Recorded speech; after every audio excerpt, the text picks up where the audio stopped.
We got guns like Navy SEALs. Real niggas came with the kill. In the street with their word, trying to fuck hoes and pay some bills. Real shit when it's beat. We loading up the machine guns. Wait till you leave the club, turn the parking lot into Vietnam. Nigga pointing them pistols. Your mama and them gon' miss you. Put your ass in a coffin and a t-shirt and your picture. Don't give a fuck who you say you was. Lay your ass in a pool of blood. Now you wanna talk it out with your homeboys. You was super tough.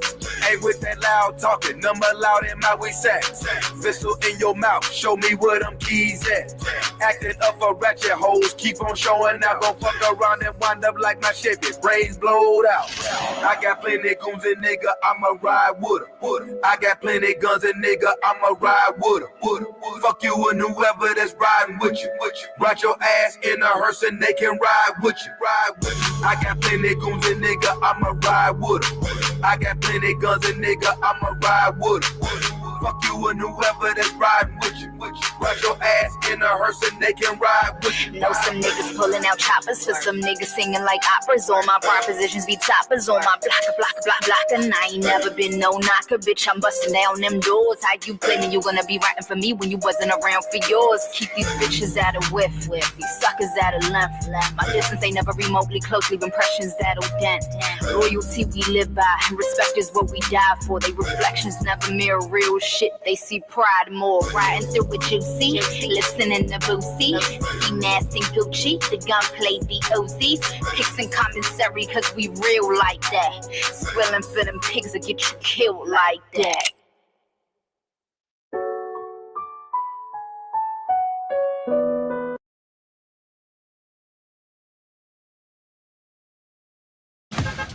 Everything all right, Mrs. Darcy?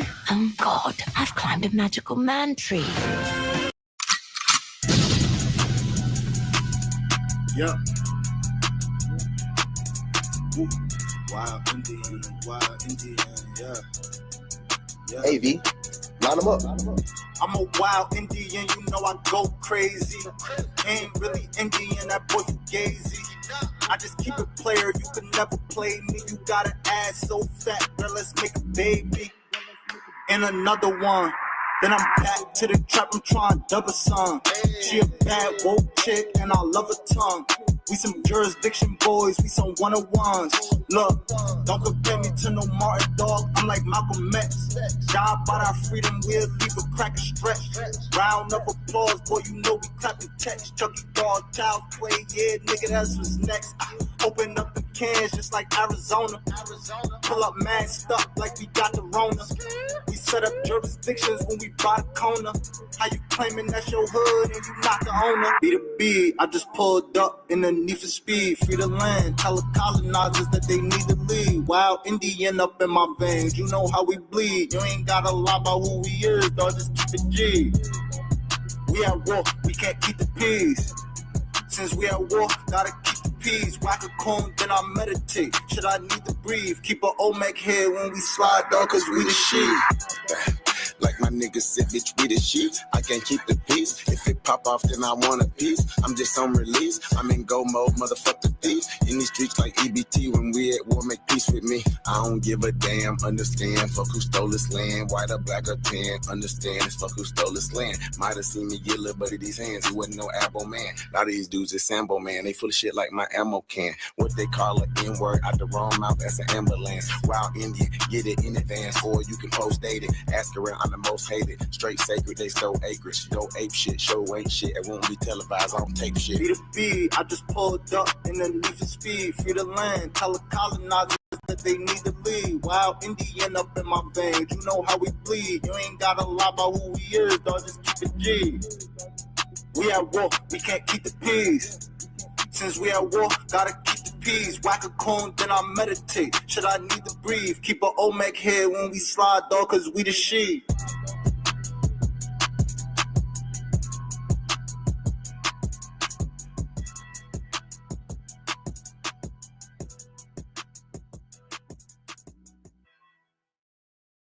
I knew I was underwater. I just didn't realize I was this underwater. If you're stressed about your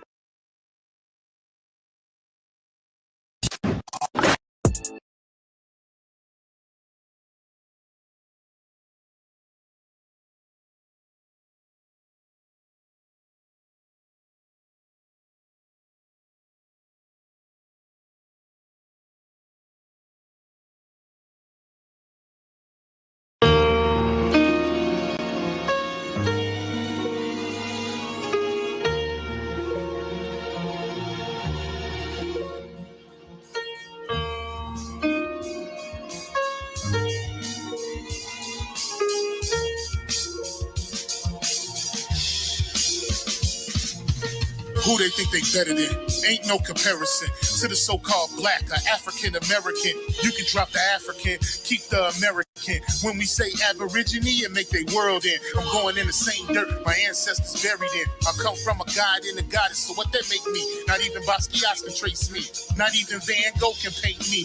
The MC in me is the God MC, equals the God in me. I'm focused in, let my mind be free. You too blind to see. The Jews I give is real, it's been real. These ain't shots, they missiles. All you gonna hear is the whistle. Lyrically, this an execution. My verses start revolutions for my people seeking restitution. Since the beginning, fuck evolution. Or maybe my reality is all a dream. I put it together like I was sowing seams. So it seems this is that audio dopamine. Go against the regime, we put you where nobody can hear you scream. And sing you to meet your Elohim. My nigga, this is savage mode. It's something that you can't decode. It started with a spark and I'ma let it explode. I was given the cheat codes that'll let me dump and reload and go through them waves like a fucking torpedo. You dealt the cards of life, I just cut them diamonds with the ace of spades. Y'all scatter like roaches when they facing raid, or vampires when they facing blade. I'm trying to get next to Shireen like I'm getting played.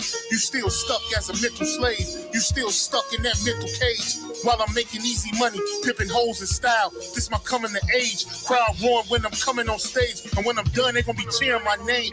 Drake Cobbs, and nah, I ain't quit my day job. I spit bars. I really rap on my day off. That's real shit. Just give you some tools you can build with. Aim high even if you still miss. Just keep going. It's a climb to the top. And I'ma keep flowing. Down Lake Shore, I'm Chicagoan. Yeah.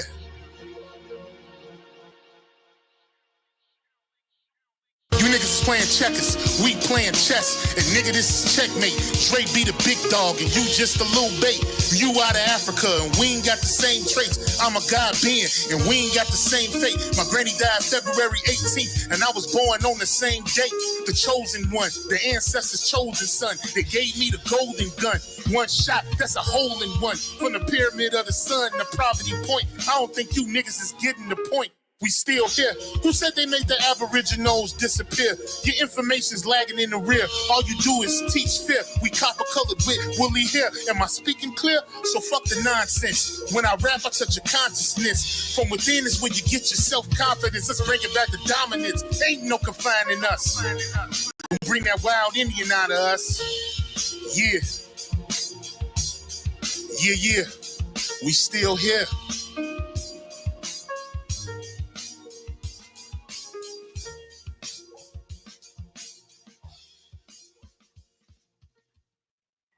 Hey.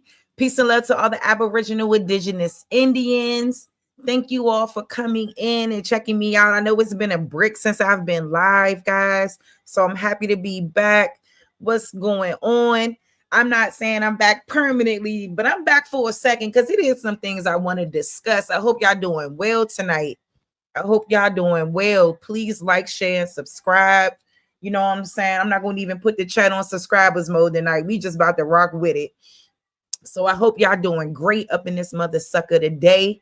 I had a great day myself. It's my daughter's birthday weekend. We went out to Sky Zone with her and some little friends and things. And it was just a good time for us. Just a good family time that I always love to have. And that's what it's all about.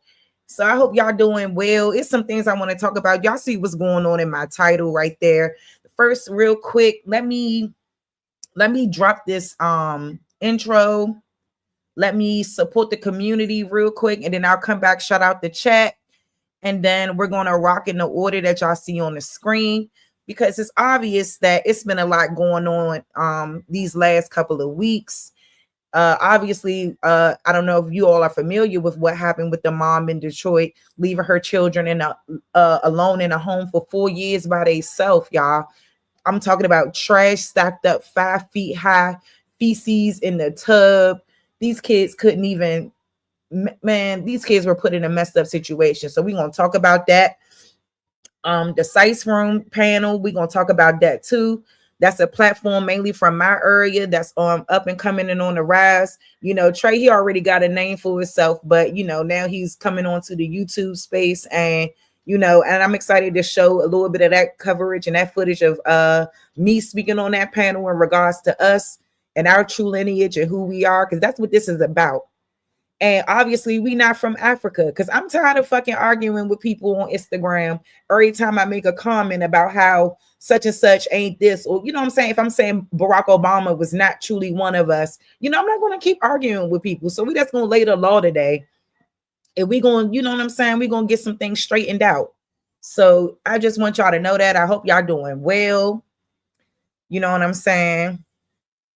Yeah, we gonna get this done today. We're not even taking no more BS, man. We got to speak up and we got to speak out, and we got to really be more active in our communities when we see things that's wrong, and stop just turning the other way when we know that our people could potentially be in danger, especially our children, family. Like I understand not giving a damn about the adults, but our children, that's a totally different ball game. So let me go ahead and do this real quick, y'all. And I hope more people get to come in, and, you know, we just go ahead and we rock out tonight. Like, I'm not going to hold y'all long, but it is some things we need to touch on. Okay. So let me go ahead and do this. Welcome to the Cherise the Realist Show.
I'm hustling and I'm grinding. I'm making moves with my money on my mind, and I can't fall short. Always keep it thousand, slow mo. Say I'm hustling and I'm grinding. I'm making moves with my money on my mind, and I can't fall short. Always keep it thousand, slow mo.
Shout out to the mama chief. Yeah, you be quiet when Big Mama speak. What she gave us is a part of me. It flows through my arteries. Even on that journey, that love grows how the garden be. The first to teach us when we sick, the first to heal us. Mama's boy, yeah, you know, her pride and joy. Soul food, yeah, you know, I'm an enjoy.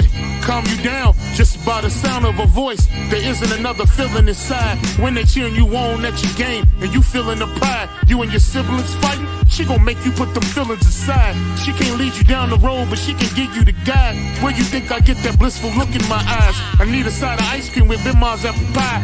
You know for sure for Mama Chief, you know I'ma ride. Cause we all need our Mama Chiefs. Yeah, we all love our Mama Chiefs.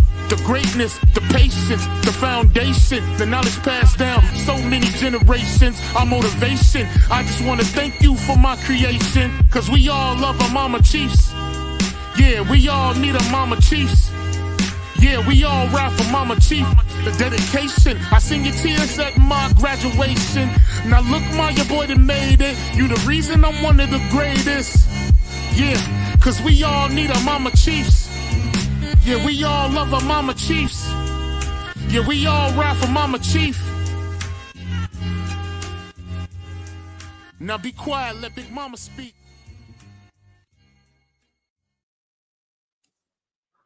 All right, y'all. Peace and love. Peace and love. We are back. So, like I said, y'all, we about to get into this. So let's see what the news has been saying about what's been going on with this situation. When a big city sheriff says he's never seen a scenario so dire, one that would be deplorable and intolerable even for an animal, you better brace yourself. And I'll say that again in case you think I'm exaggerating. Brace yourself. This is a bad one. The pictures deserve a graphic warning. This story came to light at the end of last week in a Detroit suburb of Pontiac, Michigan.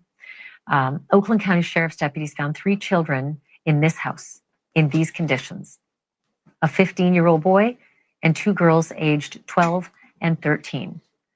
Their mother had left them in that home to fend for themselves almost 5 years ago. 5 years, y'all. Do the math. They would have been 10, 8, and 7. That fact alone is mind-boggling. But so is this. They existed on weekly drop-offs of food from Instacart and DoorDash.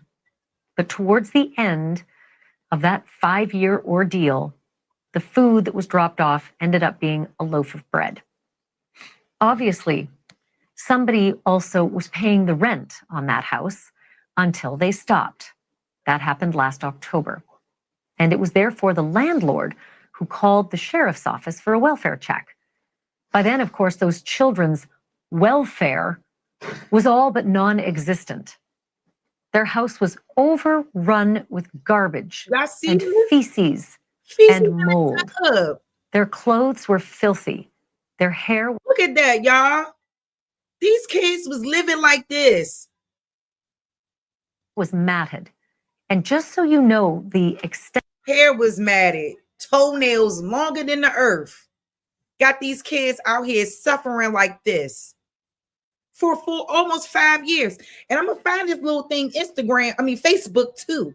Got the nerve to be on Instagram posting. Facebook. Showing off like you cute. But your kids is living in these types of nasty conditions. See this, y'all? Kids existed on weekly food deliveries. Extent of the neglect. Their toenails were so long, they could barely walk.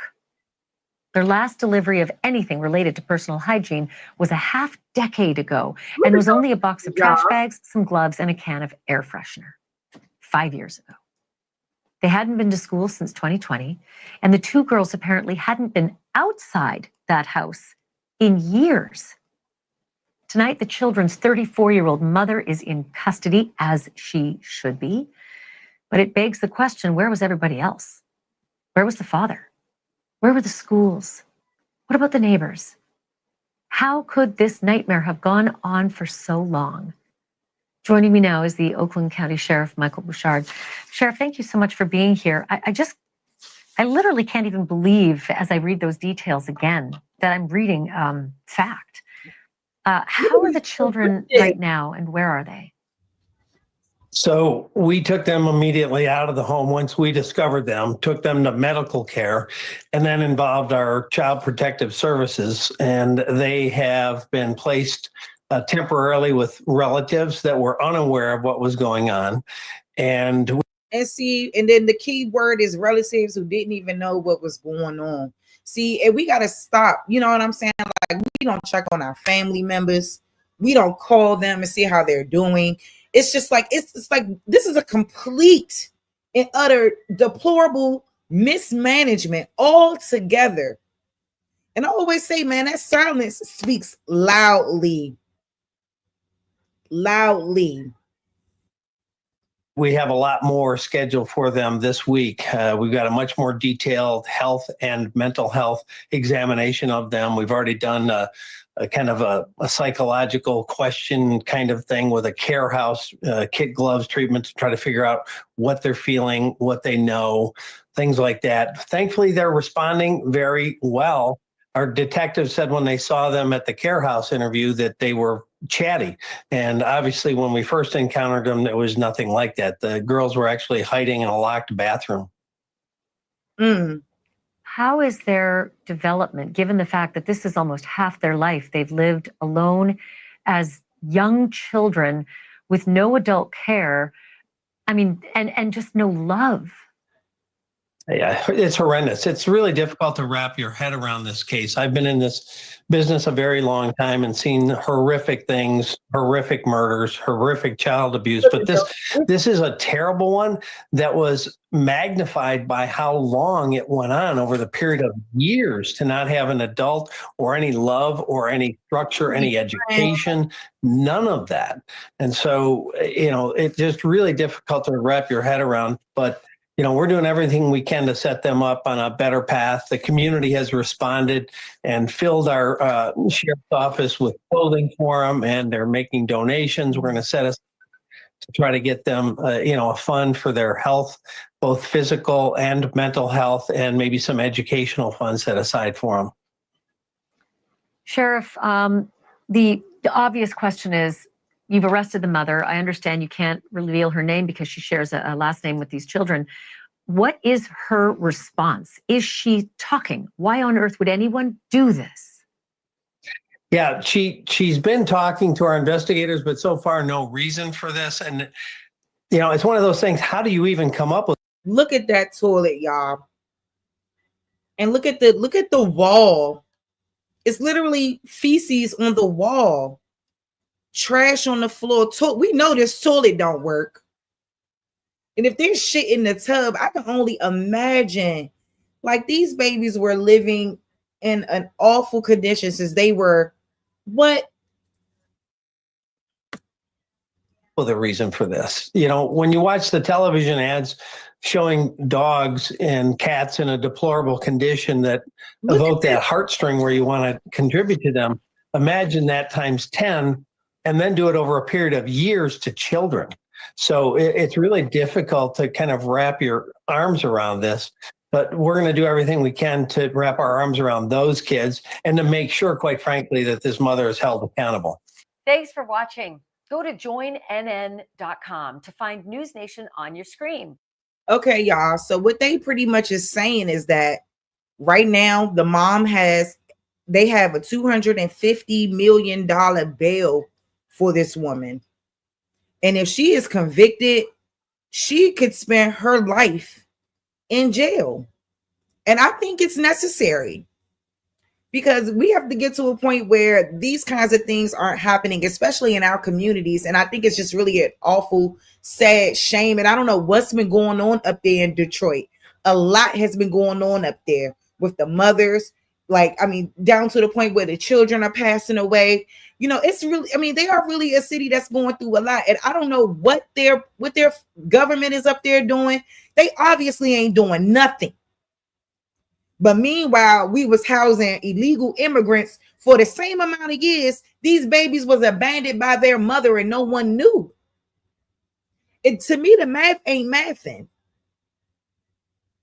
And it's just really, really, really, really devastating. It's devastating. And this is the type of shit that I hate to see our people going through on a regular basis. And you can only imagine if it's them, it's other folks too. It's other children too, I'm sure. And they have to do better when you don't see children in school and things like that. Y'all got to go and check on these kids. Like all this half-ass working, half-ass doing your job, all of that crap got to stop. Because a lot of our kids are unprotected. And that's why us coming into the fold of who we are is going to, should catapult us and help us see that we need to care about one another. Because these folks not going to do nothing for our kids until something devastating and dire happens. And it shouldn't be like this. I just want to go back real quick to the other one first. Hold up. Because I want us to really, I'm going to mute her while I talk. Because what I want y'all to really focus on is these graphic pictures of these kids' home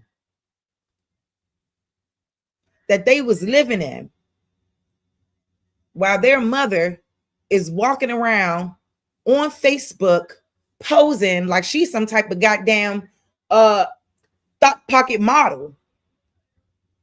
And our babies are oh my God, bro. Do you know how deplorable and how shameful this is? And you got the audacity to be on Facebook talking about you love a man with your whole heart. Girl, you need to love your children, because now you ain't gonna see them or the light of day again. Look at these photos, y'all.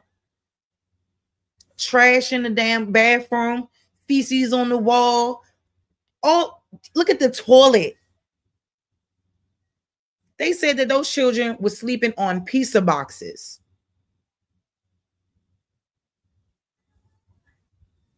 Man, my heart broke when I heard this, because I already thought that I seen some terrible things, but I mean, God damn.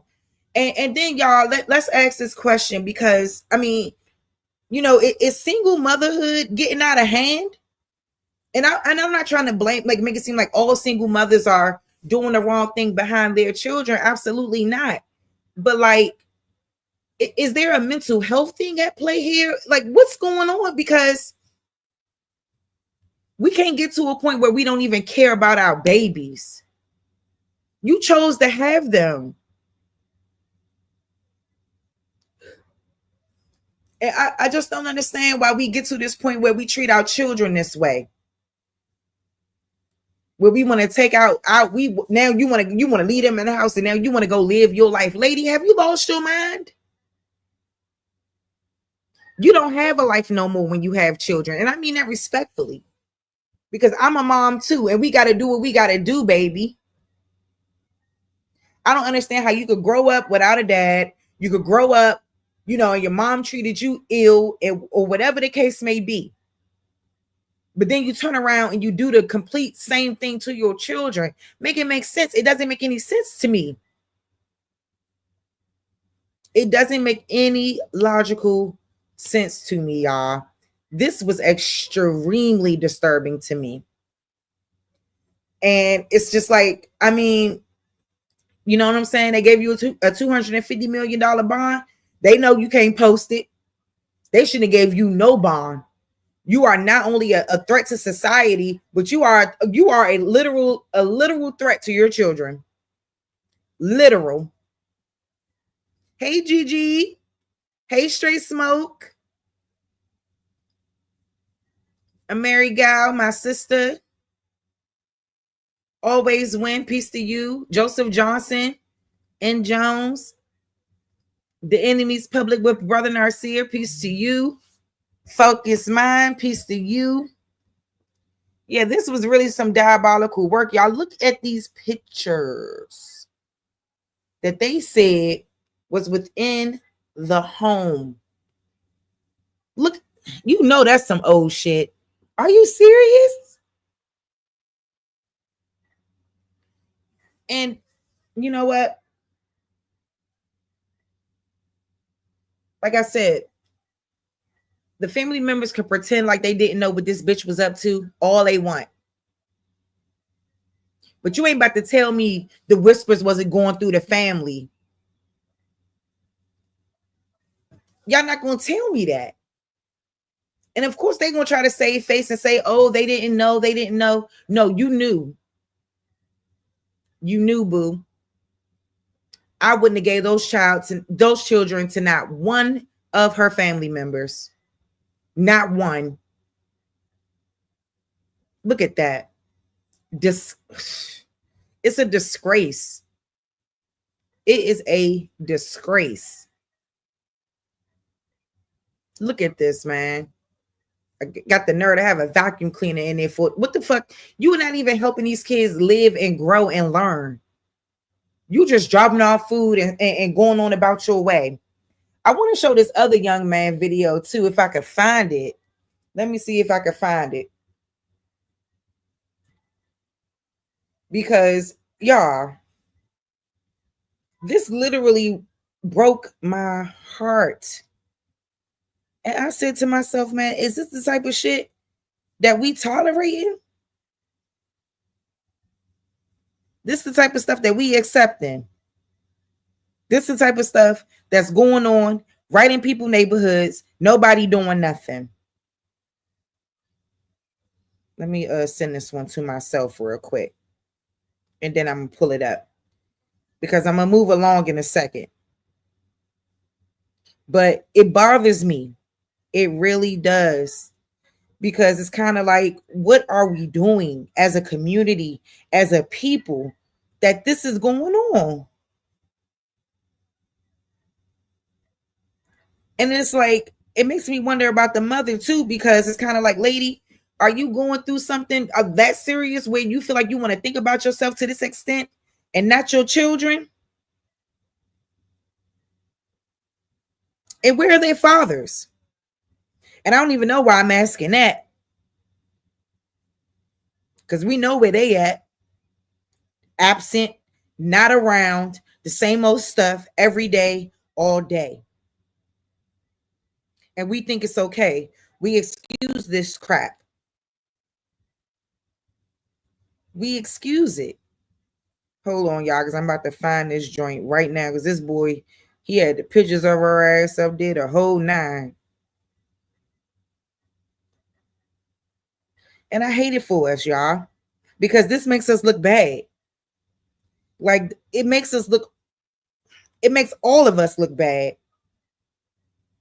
And I just keep asking, what is going on in Detroit? What is going on? And those folks up there, they work for CPS and all of that stuff. You know what I'm saying? And I can understand too, because I know a lot of those social workers probably overwhelmed, cases up to their ear and everything else, but it ain't no excuse. You need to get out there, get on your job, get in that community and check your cases and check on your children that you have on your cases, social workers. Because y'all look bad too. The school system, the same thing. And that's why a lot of this stuff got to be reprimanded and corrected. Because we allow it to go on. We allow this, bro. It's really, really, really sick. So let me because you know what? The more and more I talk about this, the more and more I tend to get upset about it. And I already said I wasn't going to hold y'all long, but like I said, this is a public service announcement to all of us. If we not looking out for each other, then who the hell is? Who the hell is? We are the worst to one another. We are the meanest. And we don't do anything to protect our people. And our children, especially, who's our future. So let me move on because, yeah, this really, really got me tight. Hold up. There is one more thing I wanted to show in regard to this. Your Honor, and I did discuss it with my client. Okay. All right. I am, yes. Okay. And have you read and reviewed that? I did do that in the breakout room, Your Honor. Sorry, there's a lot of feedback, I think, from the jail screen. I think that's our problem right now. Yeah, our problem is but yes, from the I jail did review screen. it and I talked to her. Okay, all right. So they're recommending release with conditions in this matter. So we're going to go from there.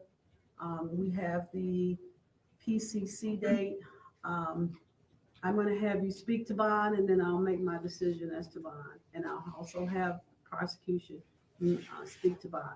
Ms. Karagongo, you're asking the court to accept the recommendation as provided by pretrial services. I am, Your Honor. MCR 6.106, if you go through those conditions, provide that a personal recognizance bond with any conditions should be provided unless Ms. Bryant fell under some of the very specified exceptions to a person. To even recommend bond for this woman is crazy work. Now, does she need help? Yes. But she knew what she was doing. So I can't excuse her behavior. You knew what you were doing. You were sending them food, so you knew they was in there. You Instacarting them food. And then it got to a point where you were only giving them a loaf of bread. 3 children, growing children. Personal bond that are listed. The court can also provide a cash bond if the court finds that Ms. Bryant is either a risk to the community or a flight risk. This particular case is serious, and we're not denying that it's a very serious case. However, I don't believe that the facts and circumstances of the case give any indication that Ms. Bryant is a risk to the community at large. In addition to that, there is no indication that Ms. Bryant is a flight risk. She's a lifelong resident of the county. She was residing within the city limits of this community. She, was employed and she has ties to the community. In speaking to her, she also is asking that the court consider a tether, which could be part of a bond if the people had any concerns that she posed a flight risk. I do think, the recommendation from pretrial services is in line with the Michigan court rules, understanding that it is a very serious offense, but the court rules are what they are, and they do provide that Ms. Bryant should be released on a personal bond with conditions. So that's what I'm asking the court to do. Ms. Green, would you like to address the court regarding bond in this matter? Thank you, Your Honor. I did have the opportunity to look at the pretrial services report. I know, Your Honor, just swear to facts yesterday and that those are fresh in your memory. So I'm going to mute the jail. I'm going to mute the jail camera, and go ahead, Ms. Green. Thank you. I did have the opportunity to review the pretrial services report. I know that Your Honor just listened to the swear to facts yesterday, and I'm sure that those are fresh in your memory. I am requesting in this case, I do agree with Ms. Kirandango regarding MCR 6.106 to the extent that you may not deny bond, but this court has the authority to put in place a high cash bond with conditions. And I believe that it appears that Ms. Bryant is not employed and that her resident status may be transient. So I consider her, and I think that the facts of this case portray her as a potential flight risk, and that there are 3 victims in this case that she should absolutely be prohibited from having contact with. So I'd ask that the court add a specific no contact provision as it relates to the 3 minor victims in this case. And if the court would like me to go on, I can. No, what I found very suspicious in the report for pretrial services, there's 2 different addresses given to her. So I agree with you, Ms. Green, that one could opine that she's transient. She's from here, she's from there. We don't know where she resides. I do find her an acute risk and danger to the community and to any minor children under the age of 18, let alone the 3 minor children that she is a mother to. With that in mind, I agree with Ms. Kirandango. I cannot deny her bond. That is court, of course. My first knee-jerk reaction was to deny her bond. However, because I find her acute danger, I find her a continued danger to the children. My main concern is, I don't know who, if anyone, that the children have been given to. If it is a family member, I'm concerned that she still may have contact with the family member from the jail with instructions to continue to engage in the fear tactics to forbid the children from cooperating with authorities in their continued investigation in this matter. For that reason alone, I'm giving her a $250 million bond in this matter, cash only. The other aspects, should she post said bond, she is not to have any contact with these children by family members, third-party agents, or friends. So, Ms. Bryant, I want you to understand, any phone calls from the jail, should you're unable to post this bond, is recorded. Should the court find out that you are sending messages to engage in further fear tactics and intimidation of the children, your phone privileges will be removed. You're not to have, in fact, any contact should you post this bond with any children under the age of 18. In this matter, if you post this bond, you should be supervised by pretrial services, no alcohol or drugs, no weapons or firearms, and a GPS tether with a verified address, because I'm concerned pretrial services has indicated 2 different reported addresses for you. I don't believe anyone knows where you have been staying, madam. There's no consistent history.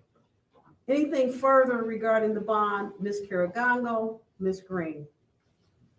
Just ever so briefly, they had no issues finding my client to arrest her. So I just want the record to be clear on that. Ms. Green? Your Honor, you have before you information that the defendant has been lying about her whereabouts, the whereabouts regarding what she was telling where the children were. So you have a lot on this record in terms of inconsistencies with her location and the information that she's given to put in place this high cash bond. All right. Thank you, everyone, for your cooperation in this matter. Ms. Bryant, you are thanked and excused from the camera. Deep in the oldest part of Cairo, there's a mysterious salon known as the Crown Temple, run by a group of Black women in their 70s and 80s with hair so thick and long. First of all, you ain't got $25 million to post this bail. So I'm glad they made it as high as they did. I am glad they made this as high as they did. I'm trying to find her picture. I want to find a picture of this woman. Okay. Let me show. Older boy and 2 younger girls when the landlord stunning new developments behind bars this morning. Here she go. There she go.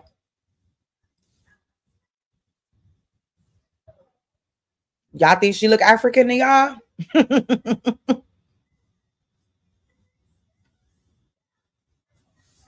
Kelly Bryant.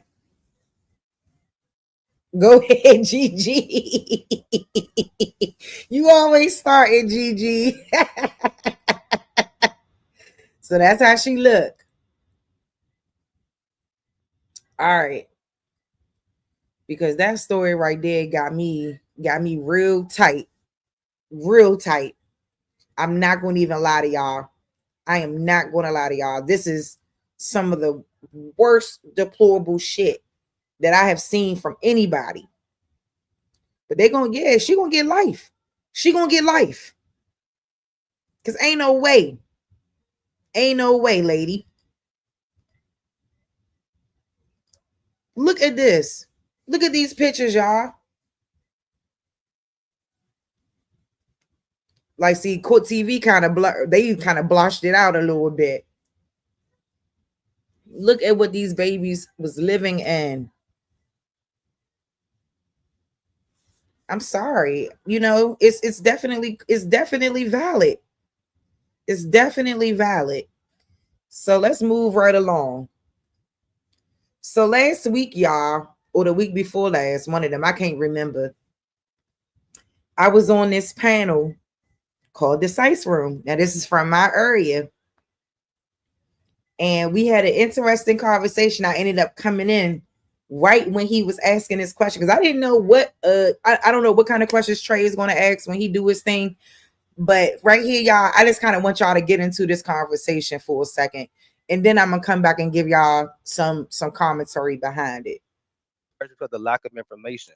We spend so much time invested our time and our energy in the wrong thing that we're not paying attention to the things that's really happening behind the scenes. The executive order, he'll go with something in 1 second, and then the next second, oh, it's not popular, oh, it's tanking in the market, whatever he's suggesting. And so brother Randy. But at the end of the day, to the damn cookout. Right. And then they want you But to is that not a great question to ask, fellas? Because I want all y'all to answer that question. What's that? Did we come over here on a boat, or was we already here? I got conspiracy theories on that one. I know. I feel like we all have different lineage. You know what I'm saying? I think we've everybody already has been there. different lineage. Everybody, you know what I'm saying, come from different backgrounds. I just want to understand where everybody come from with, you know, their quote unquote blackness is. I always ask that question. My honest opinion is, do you feel like you came over here on a boat, or do you feel like you was already here? I think that they were already here and they preached the message that we came on a boat. The reason why I say that is because how can you say that they shipped over hundreds of thousands of people? Where's the ships? This your talk, Sharice. I just asked them, did we come over here in a boat, or was we already here? I think some came on a boat. Hold on. Hold on, yeah. Hold on. Boom, you been, that's irresponsible shit. No, I said I think some came on a boat. I'm not going to say hundreds of thousands came on a boat. I'm not going to say that. You're right. You're right. Millions. You're right. I'm not going to say that. Because if that was the case, there would be hundreds of thousands of ships. Show me the ship. Prove it. I'm just talking facts. Oh, here we go. Oh shit. I guess we here. I guess we here now. I'm only speaking facts. Go ahead and listen. I'm listening. I think it's both. I think it's both. I think we came over here on the boat and we were already here. Like, I don't think it's like where we already here or did we come on a boat. I think we came from the boat and then some folk were already here. Right. I mean, Randy, that's just fact. What folk do you identify with? Well, according to my lineage, I mean, and from what I'm hearing, you know, the conversation and storytelling from my grandmama and my great grandmama and so on and so forth, was that we came over on a boat. I don't know what everybody else, at least, you know. How about you, Floyd? And then Boone, and then what's your question? Yourself, speaking for yourself based off the research you feel like you did with your own lineage and your own, you know, family tree background. Do you feel like you? I give you one even better. You come from? I'm a mutt. I got all sorts of different races. Everything from Nigerian to Irish. Guess who was doing the Irish? You know, that's the people that was doing the slave trade that y'all think never happened, right? The European, the English. You know why I got English? As black as I am, you know why I got English in my DNA? It's not because my daddy was white. It's because somebody bent my great grandmother over and fucked her, right? This is the truth. Right, this is the reality of it. And I've been to Africa, West Africa. I've been to Guobadia Island. I've been to the places where the actual boats went. So I seen the wreckage from slave ships. Oh my God, we gotta go back to him because this one right here was something else. Talk about somebody bit his grandmother over and fucked her. Did you hear that? I could tell you, right? The last no. I'm not going to say hundreds of thousands came on a boat. I'm not going to say that. You're right. You're right. Millions. You're right. I'm not going to say that. Because if that was the case, there would be hundreds of thousands of ships. Show me the ship. Prove it. I'm just talking facts. Oh, here we go. Oh shit. I guess we here. I guess we here now. I'm only speaking facts. Go ahead and listen. I'm listening. I think it's both. I think it's both. I think we came over here on the boat and we were already here. Like, I don't think it's like where we already here. I think we came from the boat and then some folk were already here. Right. I mean, that's just fact. To my lineage. I mean, my great grandmama and so on and so forth. How about you, Floyd? And then Boone, and then what's your question? Yourself, speaking for yourself based off the research you feel like you did with your own lineage and your own, you know, family tree background. Do you feel like you? I give you one even better. You come from? I'm a mutt. I got all sorts of different races. Everything from Nigerian to Irish. Guess who was doing the Irish? You know, that's the people that was doing the slave trade that y'all think never happened, right? The European, the English. You know why I got English? As black as I am, you know why I got English in my DNA? It's not because my daddy was white. It's because somebody bent my great grandmother over and fucked her, right? My God. This is the truth. Right, this is the reality of it. And I've been to Africa, West Africa. I've been to Guobadia Island. I've been to the places where the actual boats went. So I seen the wreckage from slave ships. When you ask, you say this, he went to Africa. You might have been to Africa, but they know that a lot of American tourists visit Africa, and a lot of American tourists visit Africa on this quest for some type of truth. So of course they're gonna set up these fake slave dungeons, these fake points of no return. All of this stuff is to get your money, bro. Like for real, y'all wait till I get in there. Y'all wait till I get in there. Look at man, this was crazy, y'all. Because literally, I didn't even know Trey was going to ask this question. I literally was late to the panel, and I just happened to pop on the panel. Asking, where the slave ships? Right? I know about Catilda, right? The last known slave ship that they found in Alabama. Right? This is factual shit. Right? And so when we talking about a situation where this thing was an enterprise that happened over the course of hundreds of years, right? We only been free 125 years, something like that, right? In this country, right? And so we seeing upward mobility that no other group of people in civilization have ever had, right? We don't have like our own country of African America. This is crazy. Right? It's just we're 12% in the place that we would call our home. We're 12% of the population, if that, right? Right? This is 12%. So I think we're doing much better than most people give us credit for. I think for sure there are things that have been set in place. Yeah, we could have said we wouldn't integrate. Maybe you heard about all these different places where Black people was setting up their own communities and they bombed them and burnt them and killed them. Child, and hung them by their nuts and drug them by their neck on the back of cars. Like, I don't know if y'all just thought that, oh man, them Black people doing real good over there. Let's let them be. That wasn't the reality. So a lot of these people was hungry to death. Not to cut you off, brother. Those are years after. So before we go to Boom, I want to just make sure the people can understand what side they feel like you identify. You feel like you and your heritage and your family was already here, or you feel like y'all came over on the boat? But this what I'm trying to tell you. Like when we talking about Mansa Musa and them left West Africa years before we talking about the slave trade, right? So of course, you got Africans that was in America before the slave trade. That's a fact. That ain't no secret. This is where you get all the Mexicans and all this. This is where you get all this shit from. What you got, Boom? You muted, Brody. I think you misinterpreted what I was saying. I was saying that yes, ships did come. I'm talking about by the millions. No, that's what I was saying. But like I said, I like he still was confused. But at the end of the day, like you were saying, what was the question again? Based off your heritage and your family backgrounds and your lineage, do you feel like you was already here, or do you feel like your family came over here on a boat? Yeah. All I know about my family is I didn't do the history and whatever the history thing is. I haven't done that.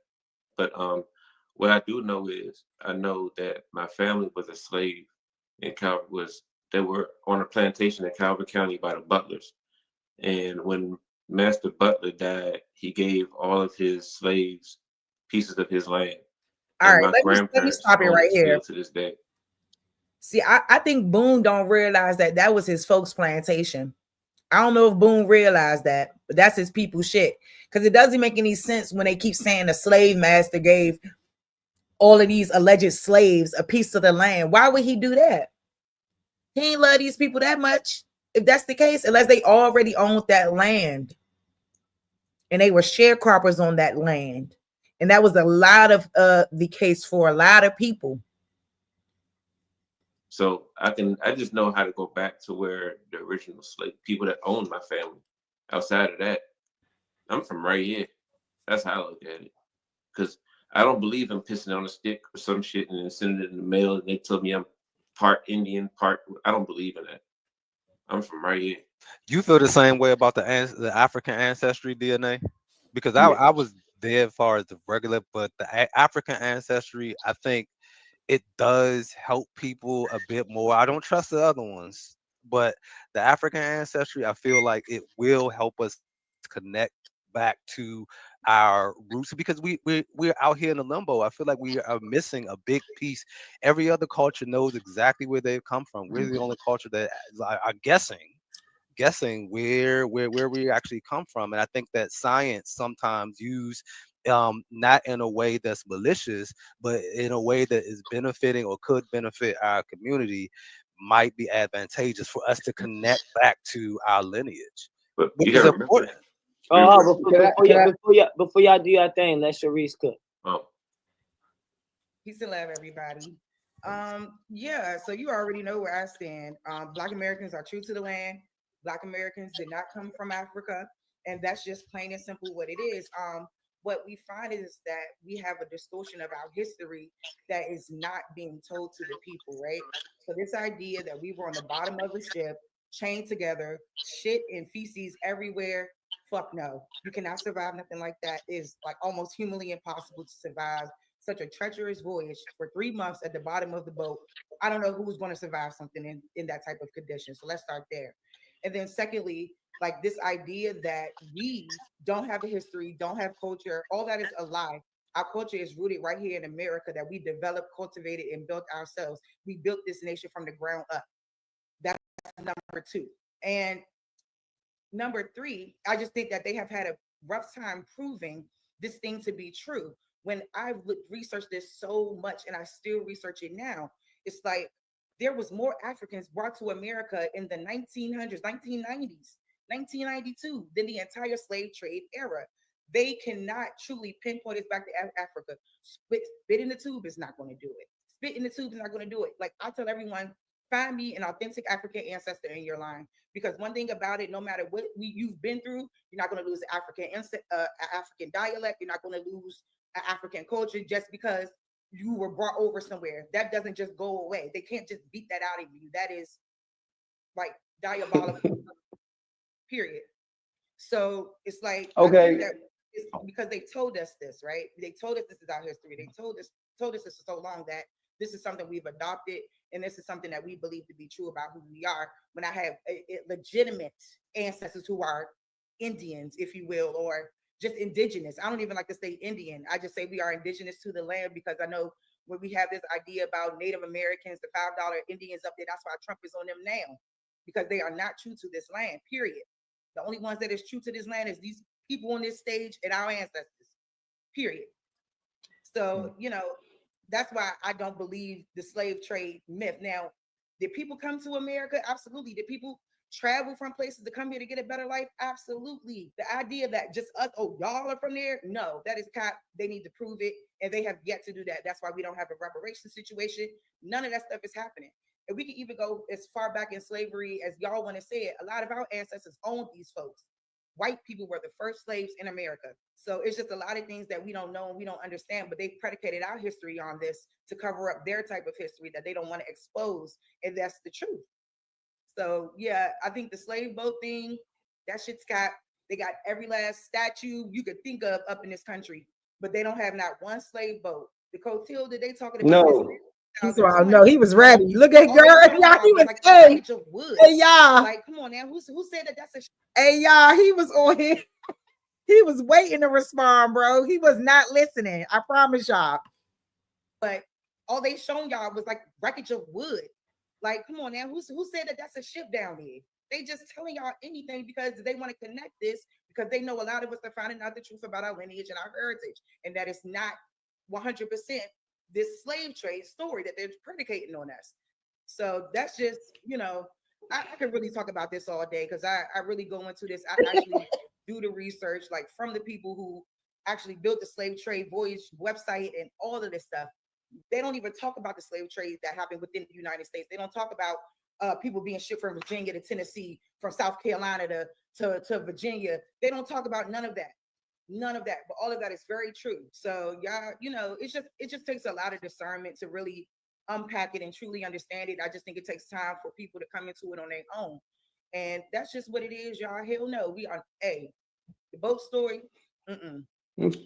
Okay, so a couple things I just want to rebut, right?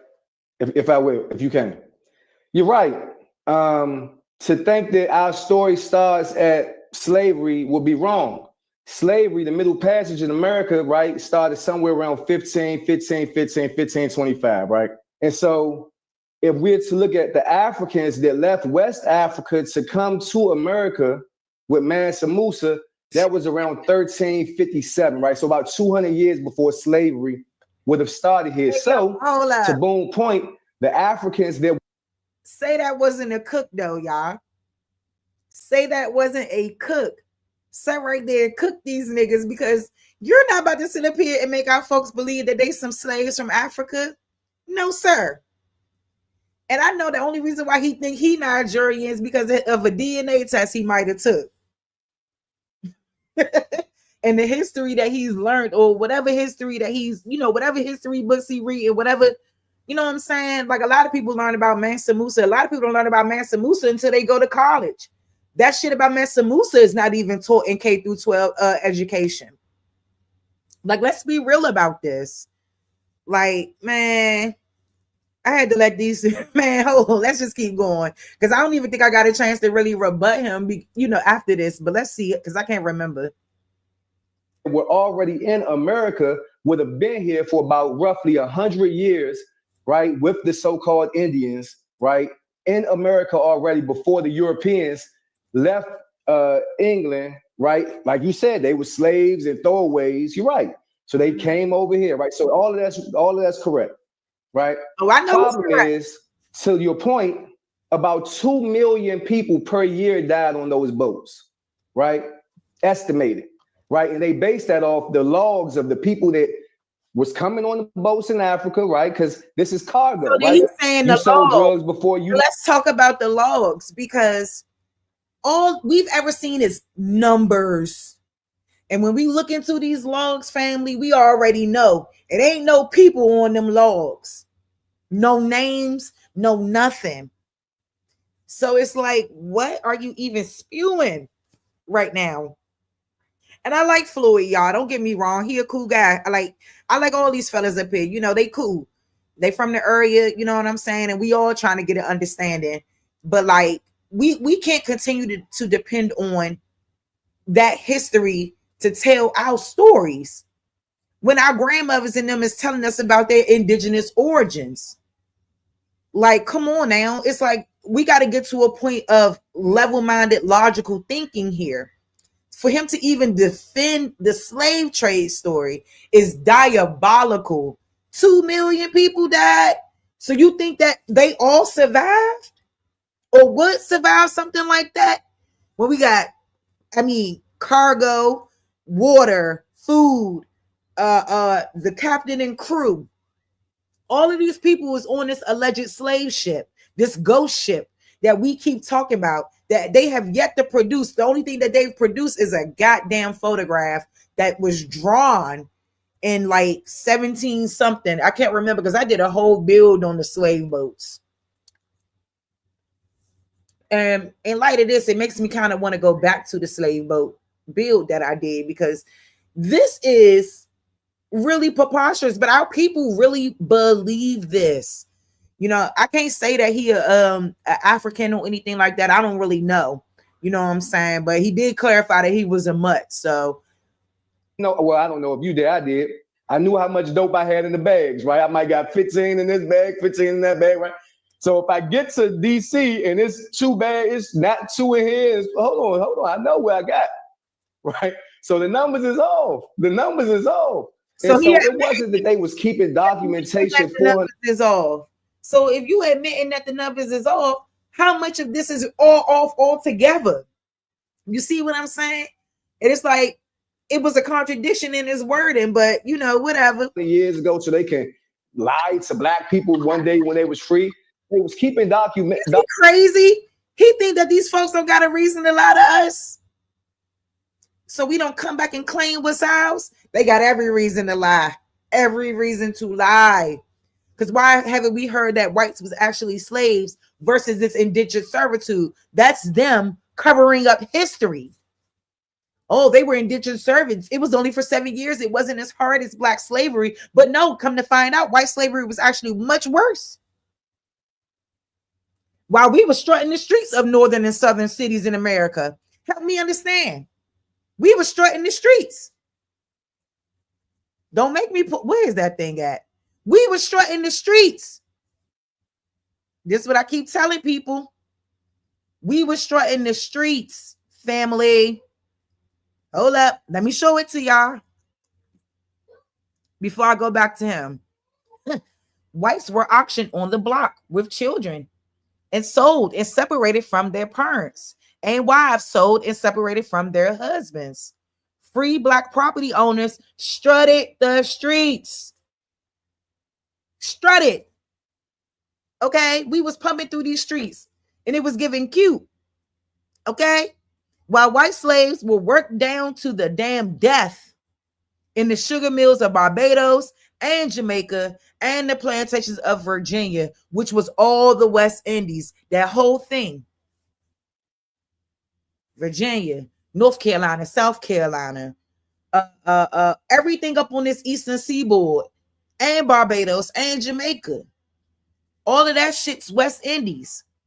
So how you about to sit up here and say, child, I ain't got time to play with y'all no more. We strutted the streets, baby. So I don't even know what this little rhetoric was about. Hold up, let me go back to his ass. Argumentation, because we was 3/5 of a human being. We was cattle. We was property to them. Hold on, wait, hold on. Let me. I just let you do hold on, wait, and I didn't say nothing. When we talking about the wreckage and all of this stuff, it wasn't preserved because. And by the way, they wouldn't have the boats and stuff like that somewhere highlighted because this was an industry that they lost in. So this was a $1 billion industry that they had to sacrifice because they lost. So they wouldn't be celebrating those ships. And by the way, which one he say that though? Why wouldn't they have it though? Why wouldn't they have ships? Why is there not one slave ship? These bitches didn't even rebuild a slave ship. They got all these replicas of dinosaurs up and all this carrying on. They replicated planes and they done did all kinds of stuff, but they can't give us one viable slave ship, bro. Like, I don't want to hear it. Nobody gonna let that ship just sit there, huh? Why not though? Everything else just sit here. Yourself. Life of contradiction. No. Tell me how. It's about life of contradiction. You just contradicted yourself. Life of contradiction. No. Tell me how. Listen, this is what I'm saying. So you're telling me, right? If you had 30 bags on the way to you in a container, and that container showed up to you, and you looked in that container and you only seen 2 bags out of the 15 you had covered, right? Yeah. You still have the container. Yeah. Where's the container? Maybe. That's not true. And to your point, right? And because I'm not lying about this, I used to have a room full of suitcases, right? I could pour somebody up on the show train and tell you I had a room full of suitcases because every time you know how it go. You on the road, you going up there, you dropping off, you picking up, you bringing back, or somebody coming bringing it down to you. The suitcases, you take whatever's out, you throw them in the closet somewhere. Hey, somebody need a suitcase? Here, I got a suitcase for you. Here, take this. I was like Orman Mills at one point. But you still have the suitcases away. But you still I don't have none of them suitcases. I wish I did. But this is what I'm saying. You can still get. So what we're saying is, I can't get them. The ship story we don't believe. That's what we're saying. The right. Ship story. You think we walked over here? No. What she's saying is that we were already here. Some ships did come out, but not by the millions like they're saying. Okay. What if they use the same ship a bunch of times? You're talking about the 50. Nah, bro. I'm just saying. Nah, bro. Niggas came to the new land, dropped niggas off, double back, came back, huh? Nah. Not like that. It's an Uber, nigga. It's an Uber. Nah, bro. They said it was outside by the thousands. No, bro. No. Outside of slave ship, this is the question. Outside of slave ship, what ships still exist from that era? Period. Like what ships? Now I know that there are steamboats and everything else that are out there that were built with different sets of material, but I guess that was like what ships exist? Not just slave ships, but just ships in general. Ships, cargo ships. They still exist. We just said we don't have access. A slave ship exists? Hell yeah. You telling me that ain't no white man owning some wild shit like that? That shit exists somewhere in the earth. Maybe so. But let me ask you a question. You ever been on a cruise? Nope. You think every time they do a cruise, it's a brand new ship to take niggas to the Bahamas? It's the same fucking ship. No, you're talking about. Nah, bro. Yeah, that's a disingenuous argument, bro. You're talking about the Atlantic Ocean, bro. Crazy. Back and forth. The Atlantic Ocean, bro. Not down the street. You're not talking about that ship go back and forth. No, This bro. boy comparing the Amistad to bro. See how you talk about it? Go back and man. You can't compare Carnival cruise ship or any little ship. Not even the damn Titanic, Negro. You can't compare none of that to a 1700 schooner or whatever they said it was. Okay, you can't compare it. It's not the same. And that's why I say, no, this is modern day you're talking about. You're talking about modern day. And I wish I would have put those facts out there about how most of that technology didn't develop until the late 1800s. Like, stop what y'all doing. To Carnival. No, bro. The Atlantic Ocean, my nigga. Yes. No, dog. The Atlantic Ocean is not the same as going to the Bahamas from Florida. That's not the same. And you're talking about with no engine. With no engine. But watch this. When you're talking about the middle, when we talk about the Middle Passage, you know who has the largest population of black people on Earth? Brazil. And that's a lot closer to Africa than America is. And they say about 4.7. And that's a damn lie. And that's a damn lie. Because that's still a great distance from Africa. Or 4.8 million Africans were taken to Brazil during the Middle Passage. And then they go to the Caribbean, where about 4.5 was dropped off. Then they go to England, and then they come to us in America, which is probably why we had the lowest amount of Africans dropped off in our country, which is probably why, compared to Brazil and Jamaica and Haiti and all these places, we have the lowest population of black people. You want to know who the smartest race in America is? Oh, shit.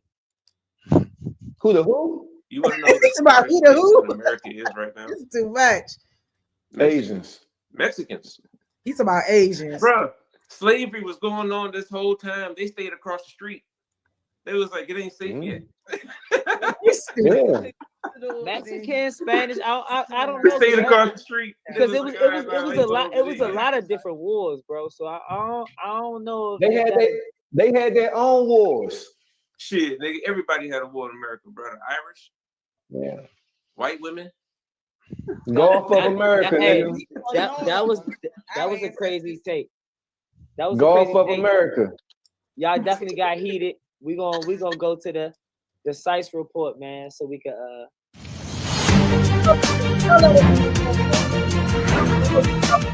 So Kanye West, man, got banned from Shopify, selling his merch, got banned from X, formerly known as Twitter. We want to know on the Sice room, man, is we sicing or is freedom of speech at jeopardy?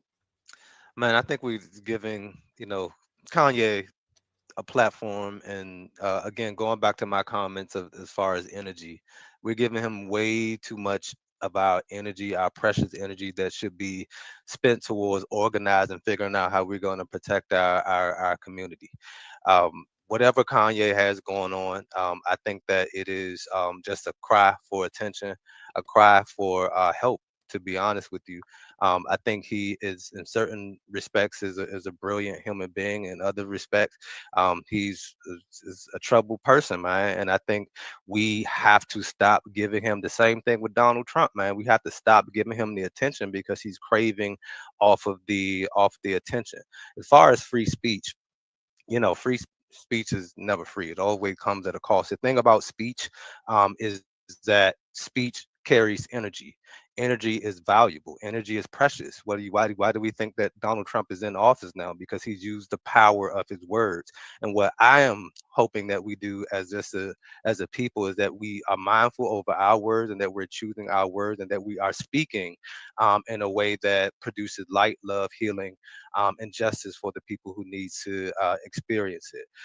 So I don't really have a dog in the fight. I don't really acknowledge, Kanye. I think it's unfortunate that he's using. I can't remember what I said about Kanye. other things outside of, you know, the embetterment of the Black community. But free speech is it's a joke. You know, it's a joke. You know, they would censor you in a heartbeat. It depends on who is giving the speech. But we just have to make sure that we're using our words and the I'll let him finish. things that we speak over each other in a way that's gratifying. So I just think it's just a cliche, just something to say free speech, but it's not free.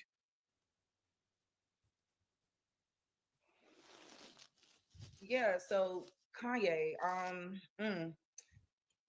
he's been interesting these last 4 or 5 years for sure. I could say that he's obviously like an important figure in our culture, but I will say that, you know, I think that the things that he's been through kind of overshadow and he just turns around and he kind of reacts versus really thinking about the things that he do. And I just wish that he would put more thought into whatever it is that's going on. I just feel like he's kind of trolling and he's just looking for some type of attention, like the other gentleman said.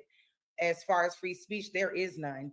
I think that, you know, as soon as you say something that ruffles the feathers of the upper powers and things like that, yeah, they're going to censor you. They're going to take it down. Like, even when I visited Canada, it was the same. You cannot type like certain things and put it on Facebook.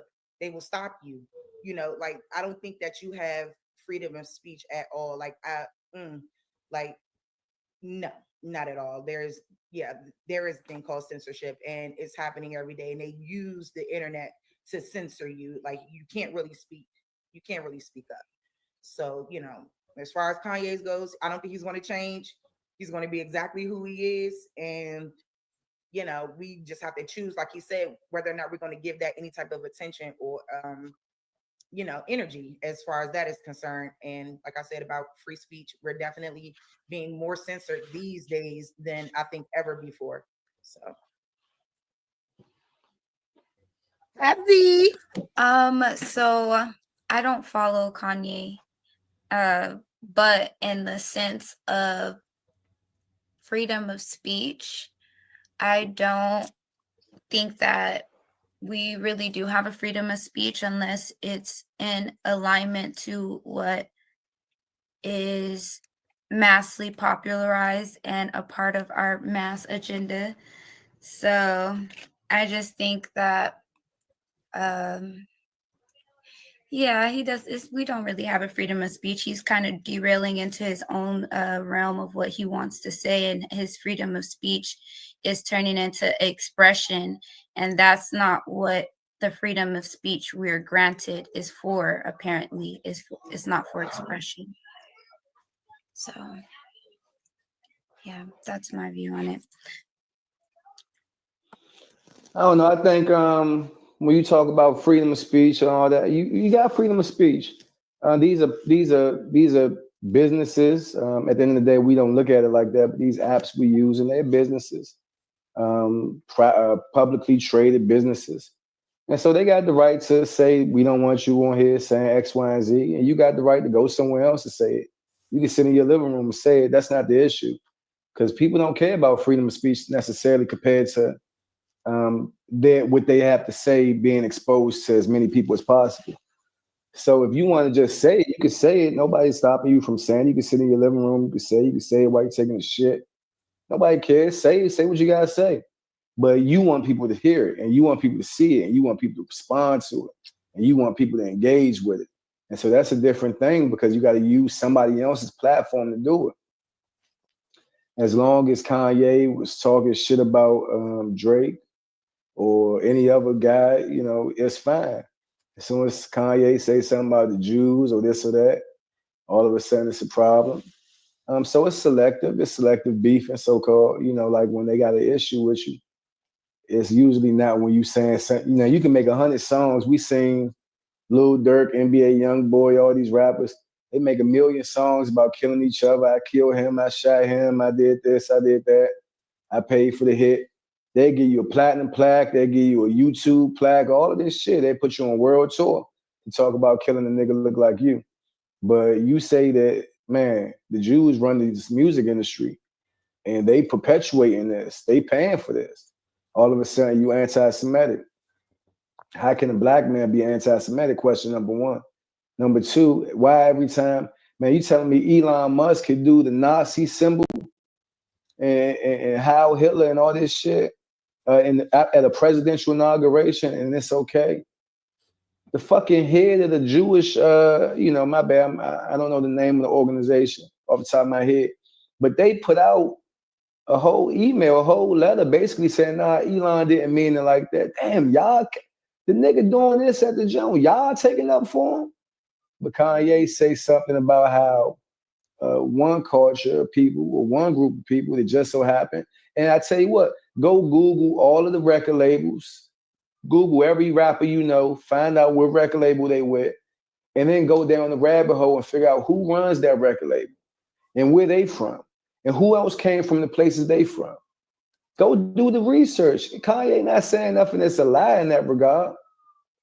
And then wonder why you look at YouTube. Now, how come I could come on YouTube and make a bunch of videos talking about how I killed you and your man, and that's okay? Well, who's running YouTube and who getting paid off of me getting millions of views talking about killing another nigga that looks just like me, knowing that in every city around the country, this same outlet is being used to push violent videos where people on both sides are getting killed and murdered of young ages, all across Philly, DC, Miami, Atlanta, LA, New York, Midwest, Detroit, Chicago.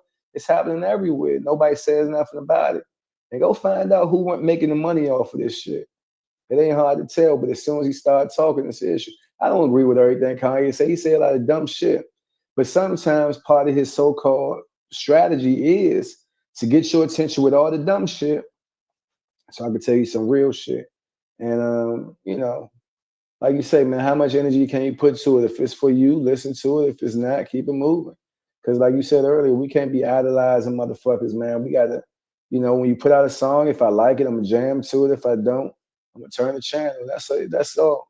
If you say something I respect, I agree with, cool. If I don't, I'm on to the next. I got my own opinion. You want your freedom of speech, create your own platforms where you can say what the fuck you want to say. Peace and love, Enoch. Thank you. Thank you for coming through.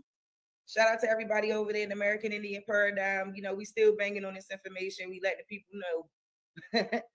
Be true to this lane. So shout out to Enoch. Thank you. For sure. All right, boom. Think Kanye is dope. That's all I can say about him, bro. He's doing what he wants to do, saying what he wants to say. I mean, we know freedom of speech ain't real freedom of speech. We know that because we know what. That's how we created our own code so that we can talk in our way of freedom of speech. So that way we know what we're saying without them knowing what we're talking about. So at the end of the day, freedom of speech is only what they allow us to say. But when it comes to like the Jewish media and things like that, I know I'm about to sound crazy, but if you go, I'm about to cut this in like 2 minutes, y'all. He talks about everything that we're talking about right now. So, Mike, come on, bro, not right now. So, what I'm saying is, when he was talking about when he was a kid growing up, right now. all he saw was newspapers, radio outlets, everything that he had that was coming to him was being filtered through Jewish, meaning like, what is the real story of what is really going on? And he wanted to know the truth of what was going on versus what another set of people was telling him that was going on. And I'm not saying that's how it all started, but that's like the origin of how he built a hatred for Jews. But like we were just talking about the owning of the media outlet, who's putting out what, you know what I'm saying? And that's it. I guess that's all I can say. But Kanye's dope. If I could walk around with my girl outside naked, and if I had the choice to, you think I wouldn't? You do got the choice too. Do that shit. Now, I feel like Floyd and Boone gave Kanye way more grace than the panel did. And I would like to, as y'all know, I have to give pushback as the moderator so you guys can allude into the conversation. Now, granted, most recently, Kanye has been showing what a lot of people would identify as mental health issues, right? Based off the sporadic nature of how he's communicating, which granted, a lot of people communicate like that over social media. I really don't think he's doing nothing outside of the norm, right? But a lot of people discredit him at recent times but they don't credit him for Taylor Swift. They don't credit him for George Bush don't care about black people. They don't credit him for being a fashion entrepreneur, a music entrepreneur. They don't credit him for being a billionaire. They don't credit him for the soul sampling he did.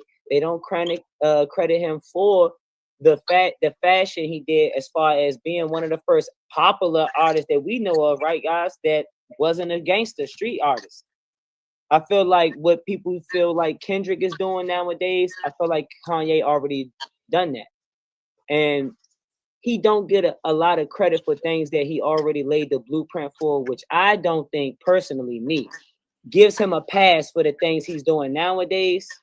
But I have to bring up these things to give you guys pushback for when you guys say, I don't pay attention to him. I don't respect him. I just move past him. I kind of feel like that's unbelievable. Or if you are making a concerted effort to do that, I kind of feel like it's disingenuous, because Kanye has done things in history that no other artist has done, political figure has done, person from black culture even had the position to risk their well-being to even do. And do we, as a black culture, should we give him credit for those things? I think you can respect the art and not the artist. I think that, you know, as far as his art is genius. I think he has a genius type of mind. Like, his mind is brilliant as far as the art is concerned, as far as his what he has contributed to the art.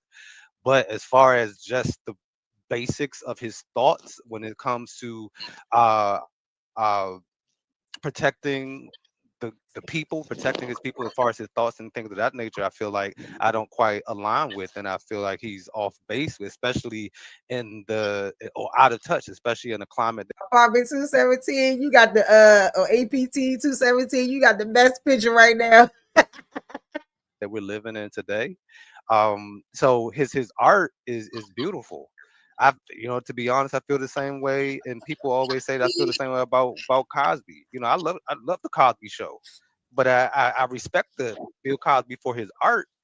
But as far as I respect the art, but as far as who he is as a person, I don't align with it. I think that those things can both exist. Would y'all like to see a one-on-one with Floyd Young? I know y'all would. Would y'all like to see that? I'm gonna have to reach out to him and see if he'll pull up, and talk about some of his views, because they are very interesting. I'm gonna push back on all that shit. But I mean, what would y'all think about that? Because I mean, I would love to see both Trey too, man, because Trey a good guy, see what's going on. And like I said, when I popped up on the panel, because he sent me the thing every week, so I've only been able to make like 2 of the 5 shows he's had. But I plan to make many more, and stay on the panel as a woman, and just representing that space for women, because we need to be represented in spaces like these, especially a woman like me. But I mean, what would y'all think about that? Yay, put a Y in the chat for yay, and in the chat for no. I mean, because if y'all say yeah, I'll reach out to him and see if he'll come through and just have a general conversation, because he do got some interesting talking points. At the same time, where I respect your craft, but not the person. Not to cut you off, but just to give you a small pushback. Do you feel like George Bush don't care about black people? Do you feel like Taylor Swift, the representation for Taylor Swift, Beyonce over Taylor Swift? Do you feel like fashion and the entrepreneurship and the advocacy of ownership of music and fashion, do you think that's artistry? Or do you think that's outside of artistry? And are those things respectable? It's all art and it's all respectable. It's all art and it's all respect. But hold on, Trey. We can't skim past that. We talking about Cosby, who done raped about 45, 55 bitches. No, he didn't. Excuse my language. No, he didn't. Okay, wait, hold on, boom. And I purposely said bitches so I can lure you in, nigga. Then I got you. Right? On his head. Right? So if he didn't rape 55, Tell me the appropriate number of people that he raped that's okay with you. 0. Because if it wasn't 55, He said 0. what number was it? How many was it that's okay with you? 0. Well, we know that's not the answer. 0. I think we all was on Floyd this night, man. I think we all was on him. You know why he got out of jail? 0. You know the reason why he got out of jail? You know the reason why he was No, in do jail? you know why he got out of jail? I'm about to say you upsetting the baby. Nah, I can't. Now I feel bad, nigga. Come on. Man. Nah, he can hear you. Tell him. He can hear you. Damn, I can't go at the nigga. We're talking about Bill Cosby with little baby boy in the back. Oh, so look. You done got him upset. Let's not talk about my whole little...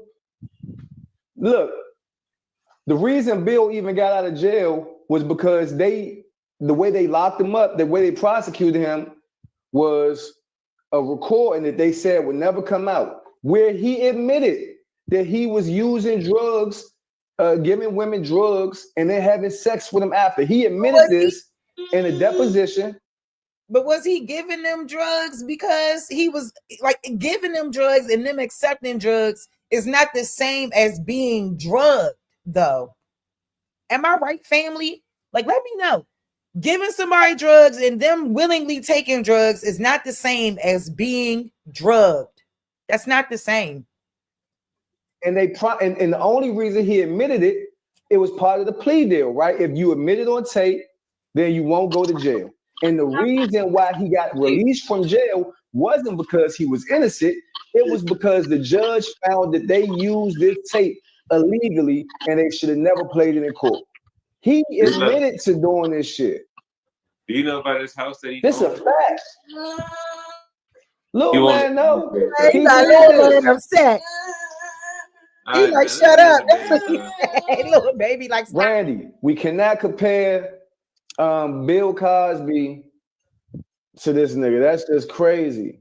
Kanye, I just think Kanye is acting out because Kanye been wanting to smack Drake around for forever. And now Kendrick was the one who was able to do it.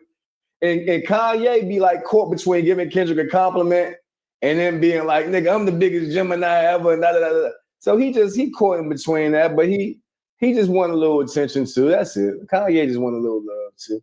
And he's an artist. We shouldn't be so concerned with the thoughts of an artist and what he's doing and what he's thinking. And we don't give a fuck about, like, we don't know. I don't know if Prince was sucking dick or fucking vagina. I don't know what he was doing, or both at the same time. I don't know. He's talking about Raspberry Beret. I don't know what Prince was talking about, you know. Prince talking about, if I was your girl, what? This is Prince. So, you know, I mean, well, you have to I want to be love you like your mother, love you like your brother, love you like your sister, all this shit. This is Prince with his ass out. So, you know, what can we say? Luther Vandross, a home is still a home, a chair is still a chair. He said everything, but a dick is still a dick because he didn't want you to know he was gay.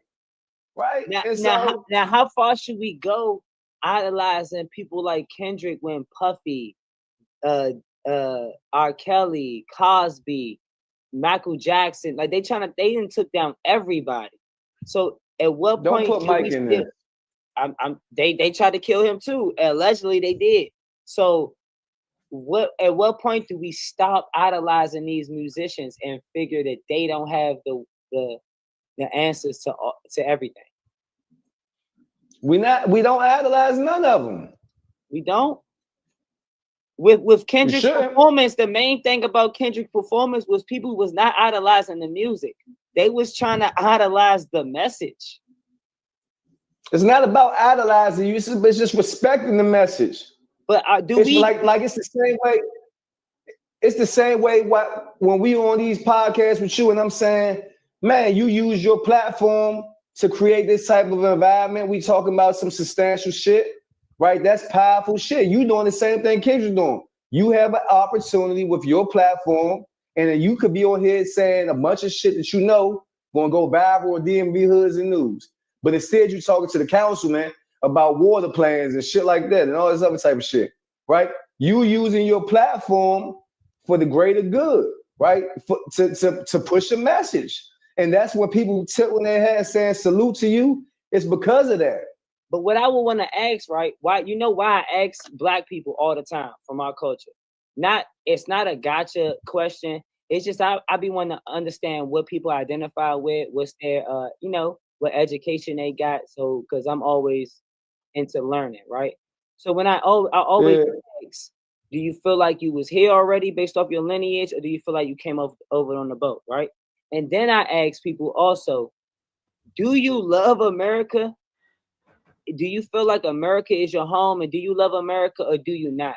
Because when I look at performances like that, I'm a little confused on the message sometimes.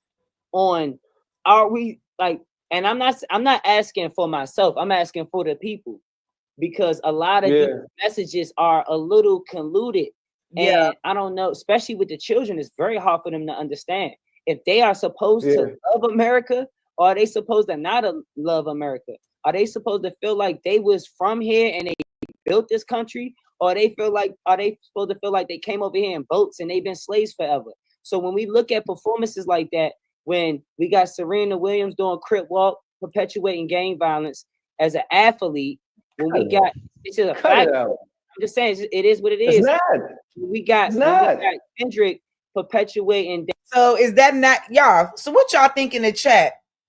Do y'all think that Serena doing the crip walk is perpetuating gang violence? Because I felt like I agreed with Trey's point there.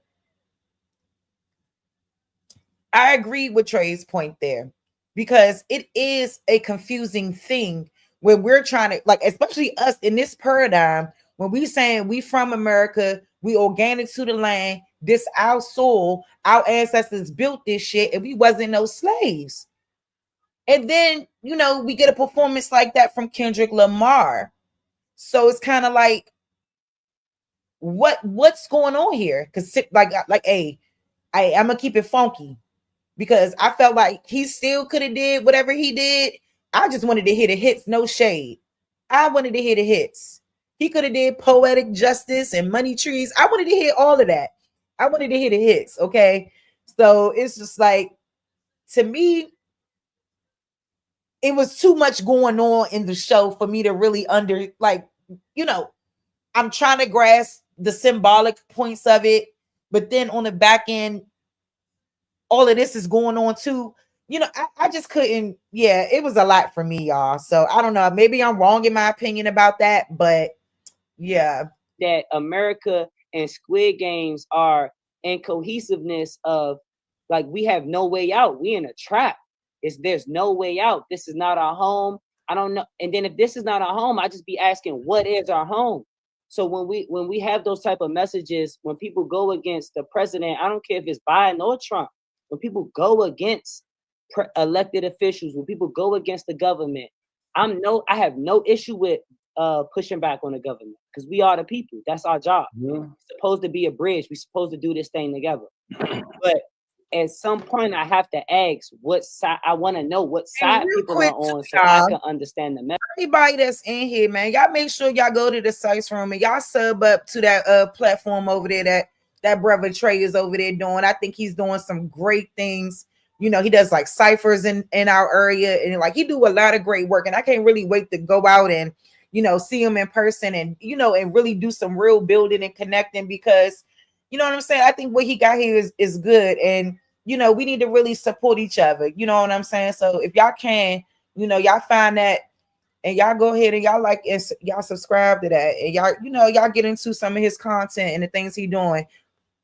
Because he also got an all women's panel that he invited me to too, that he do on Thursdays. So I'm going to try to get into that too, and do a lot of other things to get that going as well, and be more, active in, these DMV spaces as well, because it's so much bigger than just this paradigm. We got to be in our local communities. We got to be everywhere doing this work so that people can understand the truth.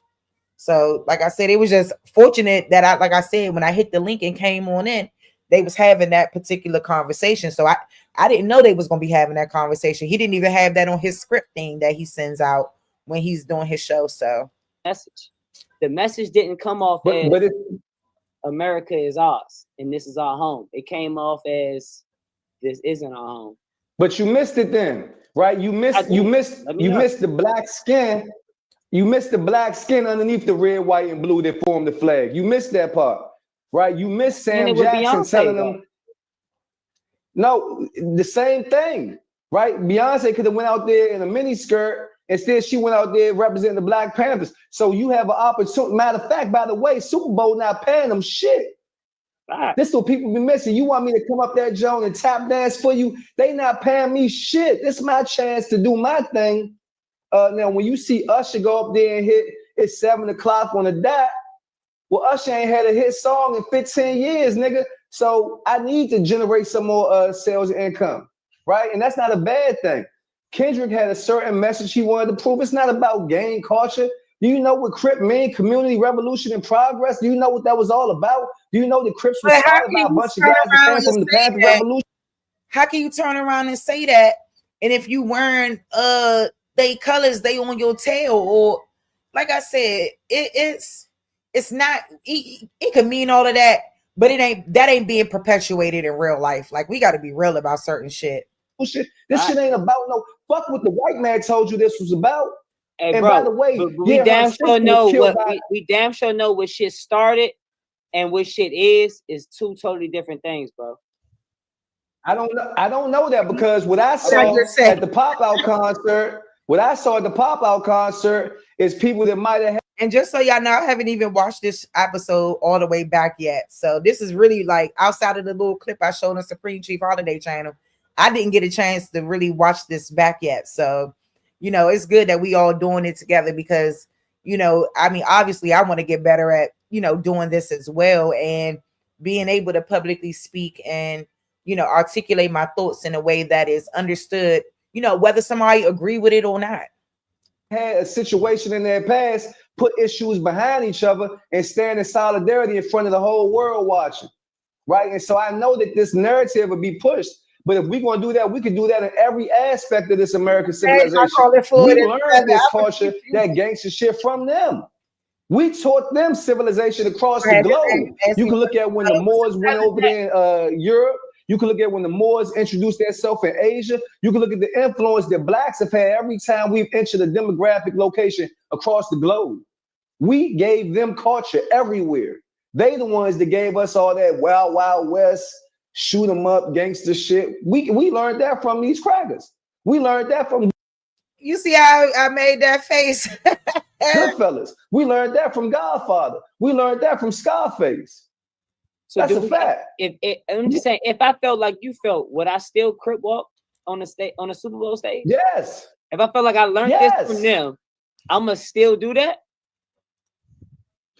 Because we not saying.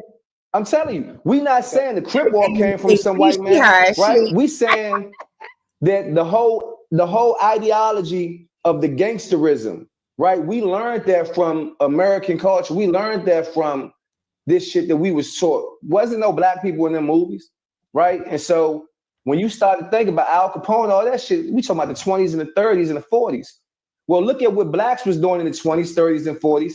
Compared to that, it's a totally different ideology, a totally different reality, right? We don't start to see that type of stuff into our communities until what? The late 60s, early 70s, 80s, right? Especially when they start to introduce drugs in the community, right?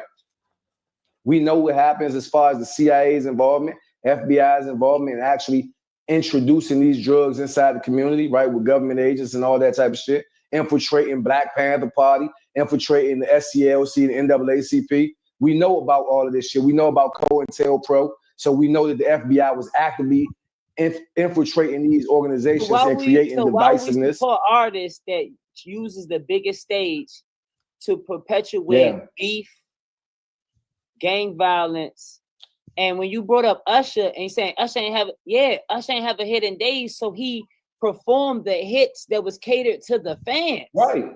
Which we expect you to do on the biggest stage that you ever had. Yes, you're trying to do. entertain. No, you got it all wrong. Yes. Okay. Trey, I'm sorry. Trey is right. Trey is right. I'm sorry. You got it all wrong. You got it all wrong. You got it all wrong. Everybody was wrong in Floyd eyes, Mo. Hey. Everybody was wrong with Floyd, y'all. Everybody ain't Floyd. He said, "No, y'all got it. Y'all wrong. He wasn't playing with us. Hell nah." What he lost about smoke besides them slave boats? Shit, come on now. I'm not agreeing with what he's saying as far as the Super Bowl performance go. I'm not agreeing with that. I think Trey is 100% correct. Let's go back and listen to Trey again. Dude, on the biggest stage, the fan. Us ain't have a hidden days to prepare. So why we support artists that uses the biggest stage to perpetuate beef, gang violence, and when you brought up Usher and saying Usher ain't have a hidden days, so he performed the hits that was catered to the fans, right? Which we expect you to do on the biggest stage that you ever had. When you're trying to entertain, no, you got it all wrong. Okay, you got it all wrong. You got it all wrong. You got it all wrong. First of all, Usher got that opportunity off of entertaining. I think everybody is going to have mixed reviews about how they feel about the Super Bowl performance. You know, and me and Saf, we were supposed to break that down and really break down what the symbolism is and what it's really about. To me, I just couldn't, you know. I was just mad I didn't hear the hits. That's all. I can't hold y'all. I was mad. I could not. I mean, I wanted to hear the hits, y'all. I'm not going to even sit up here and play with y'all. I really wanted to hear Poetic Justice. I wanted to hear Swimming Pools. I wanted to hear Money Trees. I wanted to hear them joints. I'm sorry. I wanted to hear Be Humble, Sit Down. We gonna be all right. I wanted to hear that. I'm sorry. I'm sorry. I'm sorry. I don't care who don't agree with me, Mo. I don't care. I don't care. I don't care. I don't care. Man, I agree with Trey 100%. Right, he got that opportunity because in Vegas, where that Super Bowl was held at the time, he had a residency as an entertainer, right? Totally different thing. Kendrick, he's saying that the gang violence that was represented in his opinion was Serena Williams up there doing the Crip walk. And we know what the Crips represent, no matter what anybody wants to say about it. You can make it seem like it's this positive, whatever, all you want. But we know that to not be true. And yes, it's just a dance, but it's still a dance of, representative of a certain type of culture, a certain type of gang culture in Los Angeles. Like, we cannot omit that.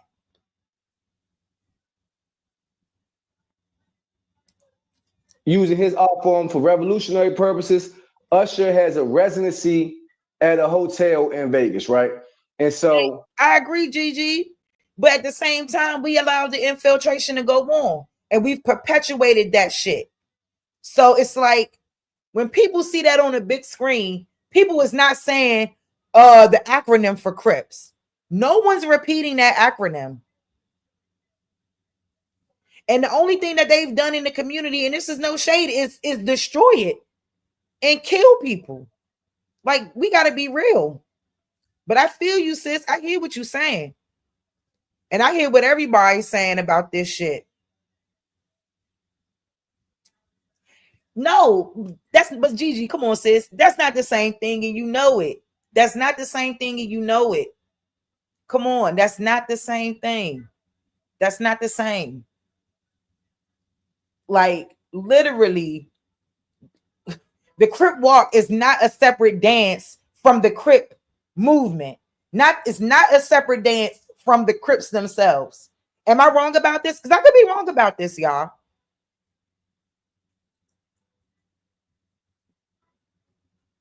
And that's even more reason why she shouldn't be up there Crip walking.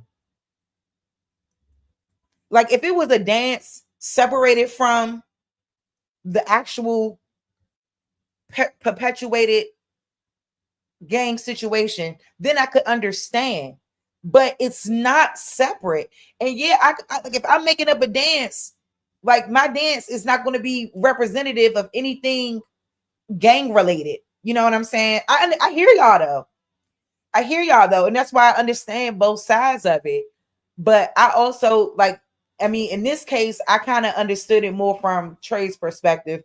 And you know, and it's cool. Like, I mean, we all, that's the beautiful thing about having different opinions and different views, sis.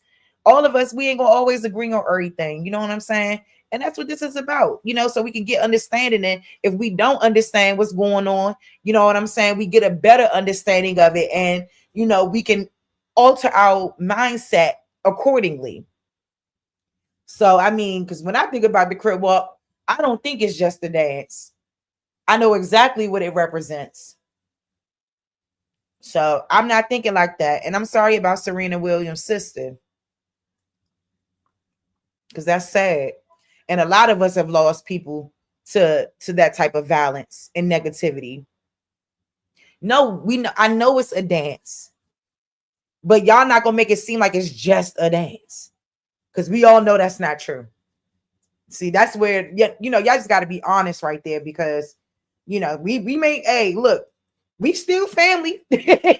We just don't agree on this point, but you know what I'm saying. But I get it though, because a lot of people didn't agree with me on this point. Even when me and Saf discussed it, she ain't agree with everything I said. Hell no. And I still had to go back and watch his performance again. And I think maybe it's because the only song that I heard the whole time was the Not Like Us song. You know, like, he's not really an artist that I get into. I feel like his music, more so in his prime, was some of his better music to me. You know, but as far as the message and the symbolism, like I said, it does bring about confusion when it comes to whether or not we should love this country or hate this country. He's doing the songs that he wanted. Not to cut you off, but before the performance, go ahead. You telling me the beef track was. So how you don't understand that the damn dance is connected to a real live game? Period. That kill people, jump you in. That dance is perpetuated with that. So I don't know why y'all trying to act like it's separate from Crip life, because it ain't. Y'all being disingenuous, but I'm gonna let it go. Hopefully he'll move on from this topic in a minute. Revolutionary purposes. Yes. I feel like it ain't nothing wrong with gangs either. I don't know. It's a lot wrong with gangs. Fuck all that. It's a lot wrong with gangs, because it'd be one thing if the gangs was really helping out folks move forward, but that's not what's going on. We got to be real. We got to be real about what's going on. Gangs are sitting up there taking out each other every chance they get. In Chicago, it's the hoods. In DC, it's the hoods. It's the same shit.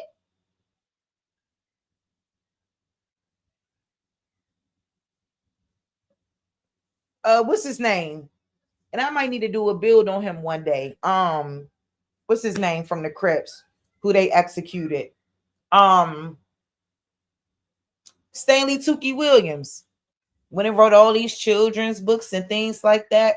You know, he stood firm on never killing anybody, but you was ordering people to kill people, and you were involved. Whether you know what I'm saying? Like, so it's like, come on, we gotta stop being disingenuous. Like, if these gangs was building up our neighborhoods and not taking people's lives, then we can think something differently about gang culture. But we know gang culture has not been in a good light of our people. It has not represented us in the best light at all. Like, I love what Nipsey Hussle was trying to do, trying to bring them together to stop the nonsense, to stop the violence, to stop the killing, to stop the hate. If they not doing that, then they just as worse as any type of militia or anything else. And not just them, the other ones too, they wear the red, them too. Shit. Oh man. But see, it could be a tribe, sis. But it could be a tribe, sis. But what is the tribe doing to better the people? I'm saying that I don't know which one Nipsey was, but yeah.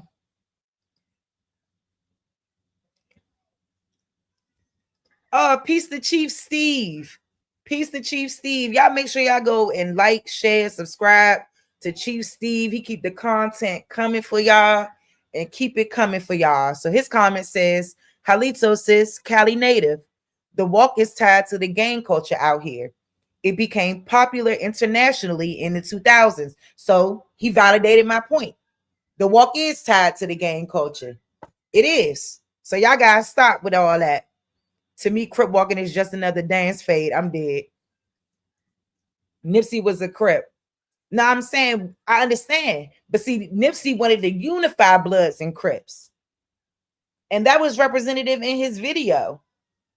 And I know that's what he wanted to do, you know. But obviously, yeah.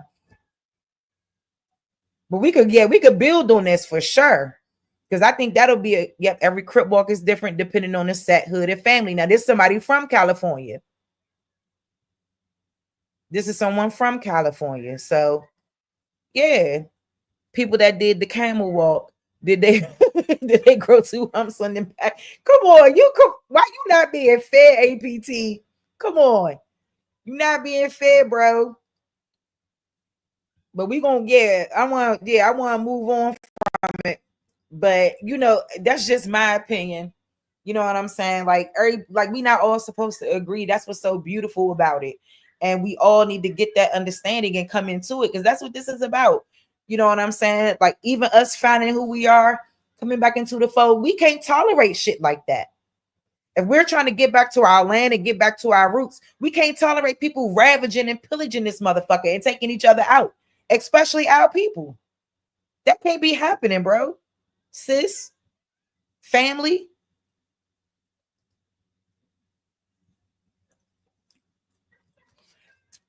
But I think what you're saying, APT, is not like I understand what you're saying, but it's not on the same level of gang culture and gang violence that is perpetuated in our neighborhoods across these 50 states. And when we have a dance like that is automatically, he just said it is connected to gang culture. Okay. We have to understand. We like don't act like y'all don't know what gang culture is. And I know we're not okay in gang culture in this fucking community. I know we're not doing that.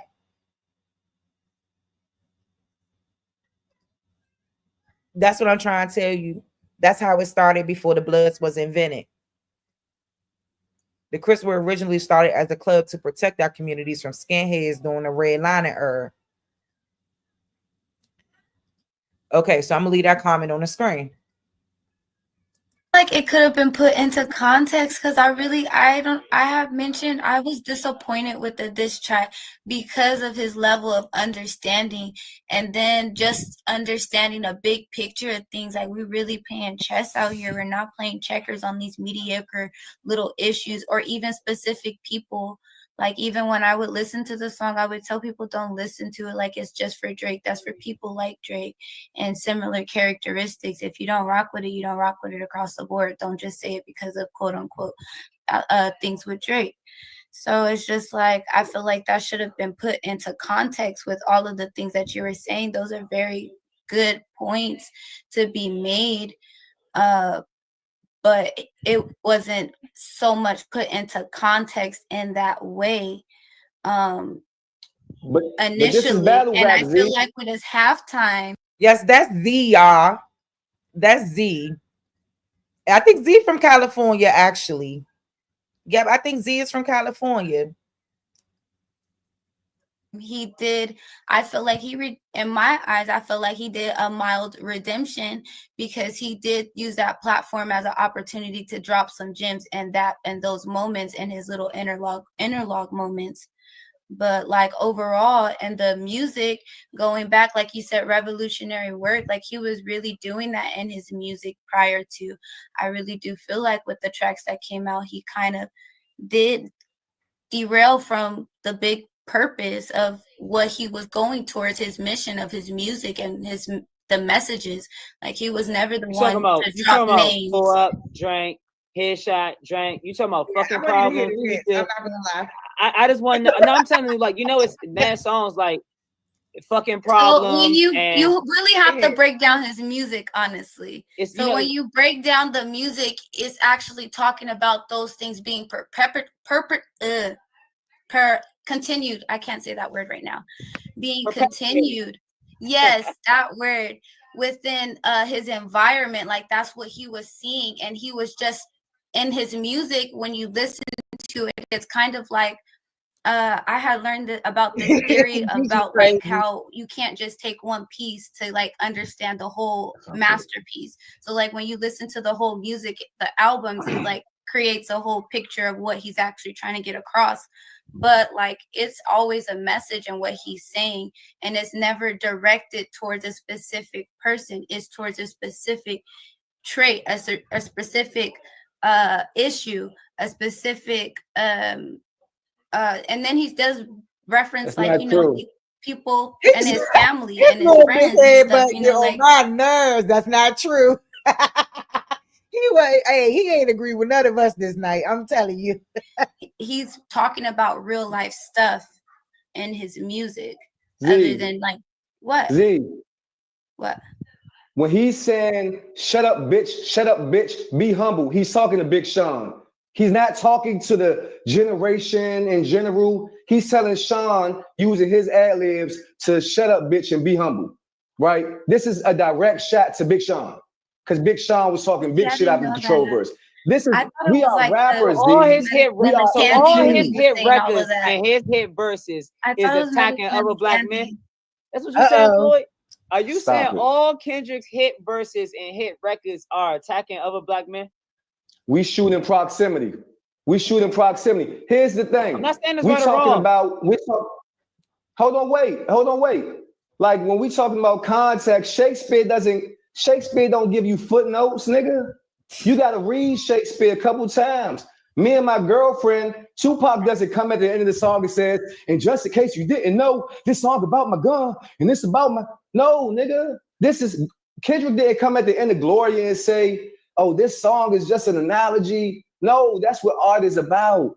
But also, by the way, as human beings, especially for me, I reserve the right to smoke weed and talk politics and pray. And if a nigga get into it with me, smack him if I gotta protect myself. I reserve the right to be a human being and be multifaceted. Kendrick nor nobody else never said, I'm this thing, worship me, and I'm only going to be like this. Martin Luther King was saying, let freedom ring, and fucking every night. Martin Luther King was getting his dick sucked with JFK and other bitches every night while his girl was back home. Correct. This boy, this man Floyd is, I'm gonna have to hit him up. He's something else. He is, man. You think I don't know that? I know that. I done studied with MLK top people. I know this shit. They got video. FBI J. Edgar Hoover was sending his wife audio tapes that they had hid in the hotel room of Martin Luther King fucking. This is a fact. We are multifaceted people. Kendrick Lamar come from an area that does have gang involvement. Maybe the world see it as a negative thing, but Serena, who got fined for crip walking that same dance when she won at Wimbledon. She got fined when she won at Wimbledon. She wasn't killing nobody. Her sister was killed in the middle of gang activity. She is celebrating her culture.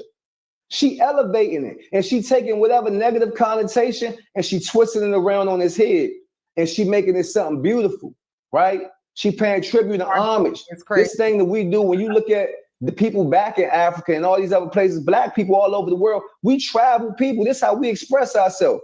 Look at what they call the Native Americans. This is how we've been. This is how we express ourselves. We travel motherfuckers. And so when you see them out there doing that shit, that's all that is. It's not nobody perpetuating no negative image. If they want to do that, then guess what? They would have had big timers out there. I told you, I was at the Cash Money reunion. It was a hell of a show.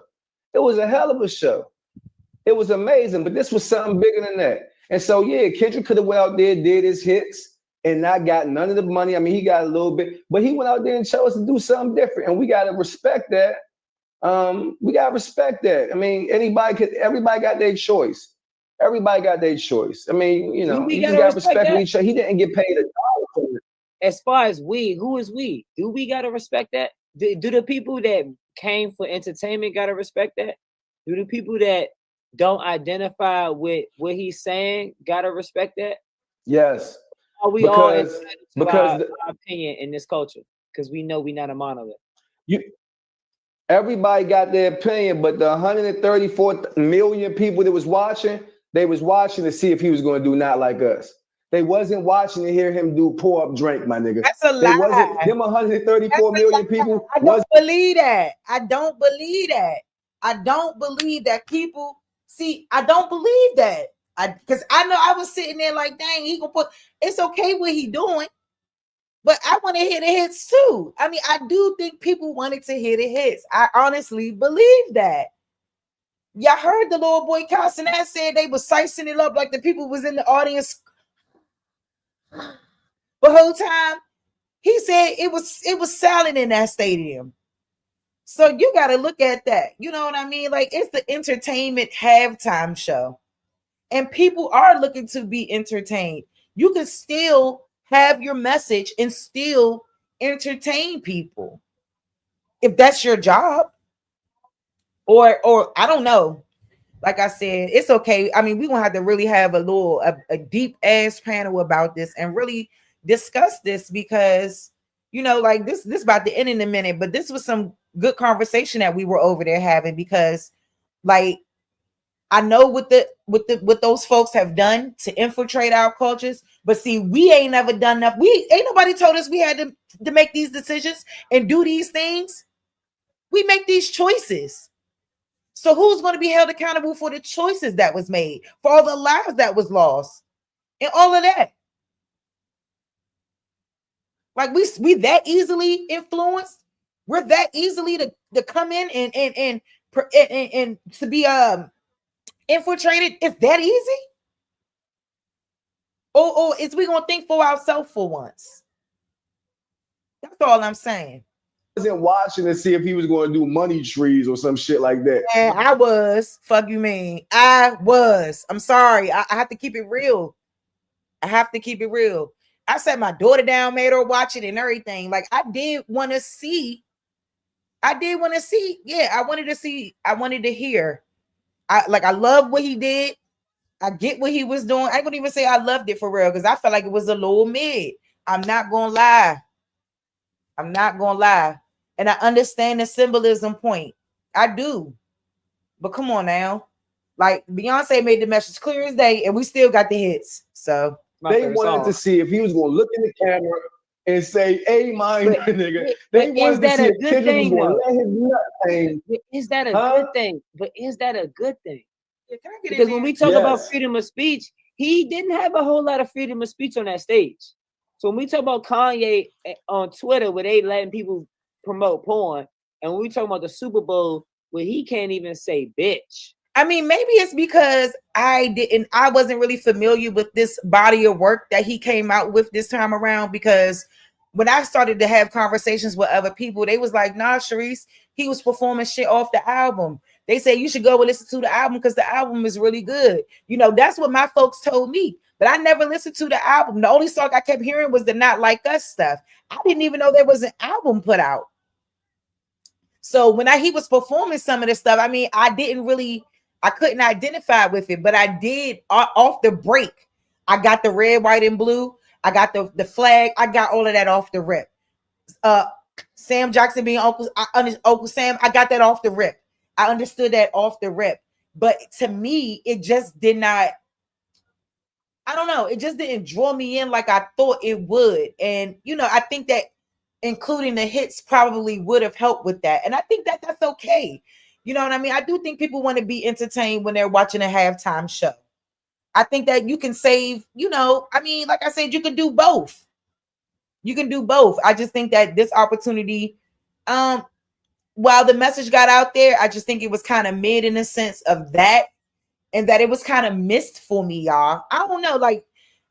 Like I said, we're going to watch it again, and like, we're going to really break it down and talk about it, because maybe I'm missing something. Like, I don't get everything all the time either. You know what I mean? I'm not perfect. I'm just saying, in my opinion, I just didn't have that. Whoa, it wasn't like that for me. But like I said, I got the I got the whole idea what was going on and what he was trying to convey. The red, like I said, the red, white, and blue, them creating the flag, and I got all of that. And I understood that. So yeah, and I got even what Uncle Sam was saying, or Sam Jackson loudmouth ass. Like I understood all that, y'all. It's just I don't know. Like I ain't gonna act like I ain't want to hear the hits. I was off my wine. I wanted to hear the hits. And I feel like the message still would have came across. But to like use that stage to me to dish Drake, the biggest stage in the world, nah, I think he could have been more responsible, like Z said. So, well, he can't even say minor. He didn't even say minor. That's good. How you accusing that man of this? Use that platform to perform. No, are you crazy? Are you crazy? If I say it now, that's something you can put in a little lawsuit. If I don't say it, and 20,000 people. Dog, it doesn't matter. I don't even know why we was doing this for so long. I don't know why we didn't go. It was other things we were supposed to talk about too, but I don't know why we were on this for so long, Bucky. I don't know. You as you can see, this really is like a Trey and Floyd back and forth. I was just trying to really stay out of it. He did look on camera. He don't say pedophile. He don't accuse him of fucking with a minor. On camera, the crowd did, and unless you want to sue 134 million motherfuckers, you fuck. He says in the song, that was smart. Better not have him around your little he sister. lied. What's the? I'm dead. He lied about that. I'm tired of cussing that lying ass. I'm tired of that little boy. They need to snatch his little stream thing away. Keep lying. To quote the lyrics, he said, "Make sure you don't have him around your little sister." You heard it. He said, "You're trying to strike." It. I know. I want to say it verbatim because I don't want to like cut him short. I want to give it like what I'm saying. No, but you gotta say what he said. You're trying to strike a chord, and it's probably he already set the premise up. And then he said, "You're trying to." All right, sis. So, boom. I don't think his performance was about Drake at all. It was just his most popular song right now, and just so happened to be a diss track. But yeah, like okay, so that's fine. But even in the context of when he brought up Usher and said, "Oh, Usher ain't had a hit in like 15 years, blah, blah, blah." But he performed the songs that people know, that people love him for. And I don't think that would have got lost in translation had he performed those songs. And but now that I'm talking about Kendrick Lamar, I don't think it would have got lost in translation, but it is a diss track. And like I said, I just wasn't here for it all the way. I wasn't here for it all the way. And, and I know people like the song or whatever. And, I know how people feel about Drake and stuff like that. But Drake is still Canadian. He's, and our history go to Canada too, as much as we don't want to admit it.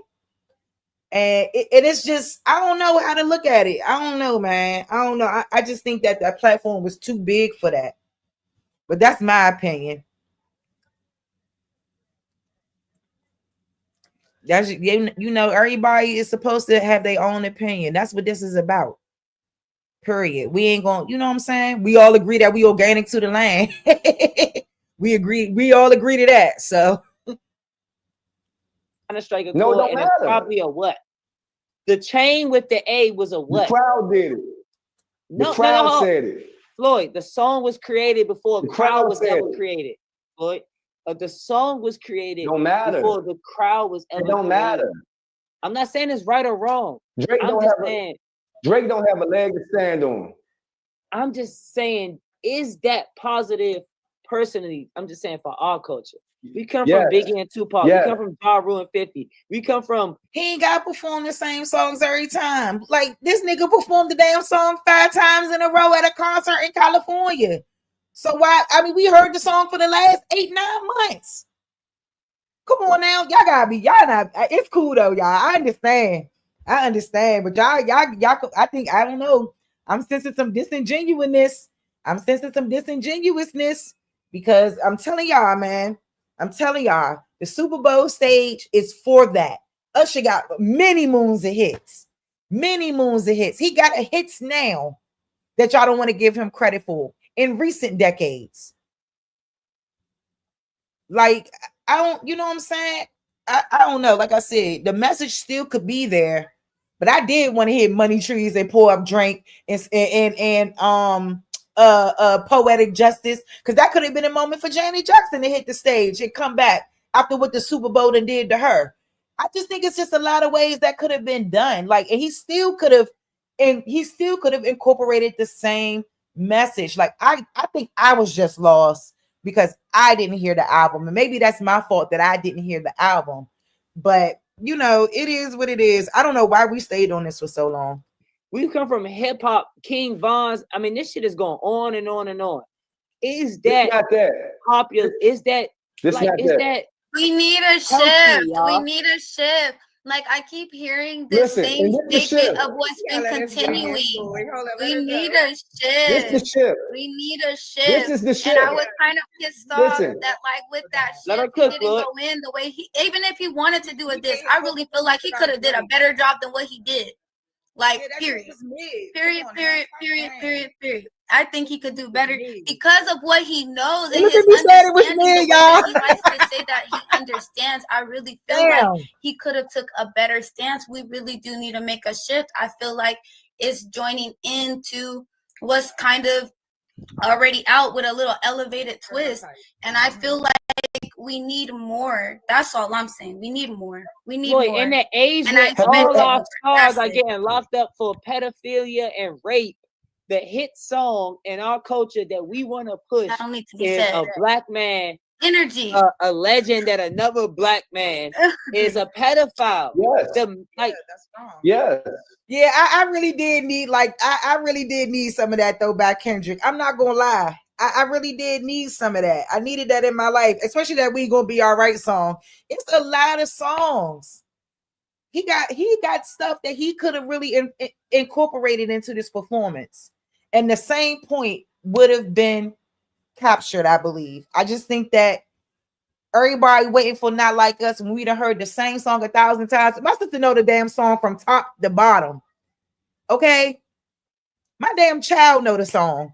I don't want her knowing that song, but she know it.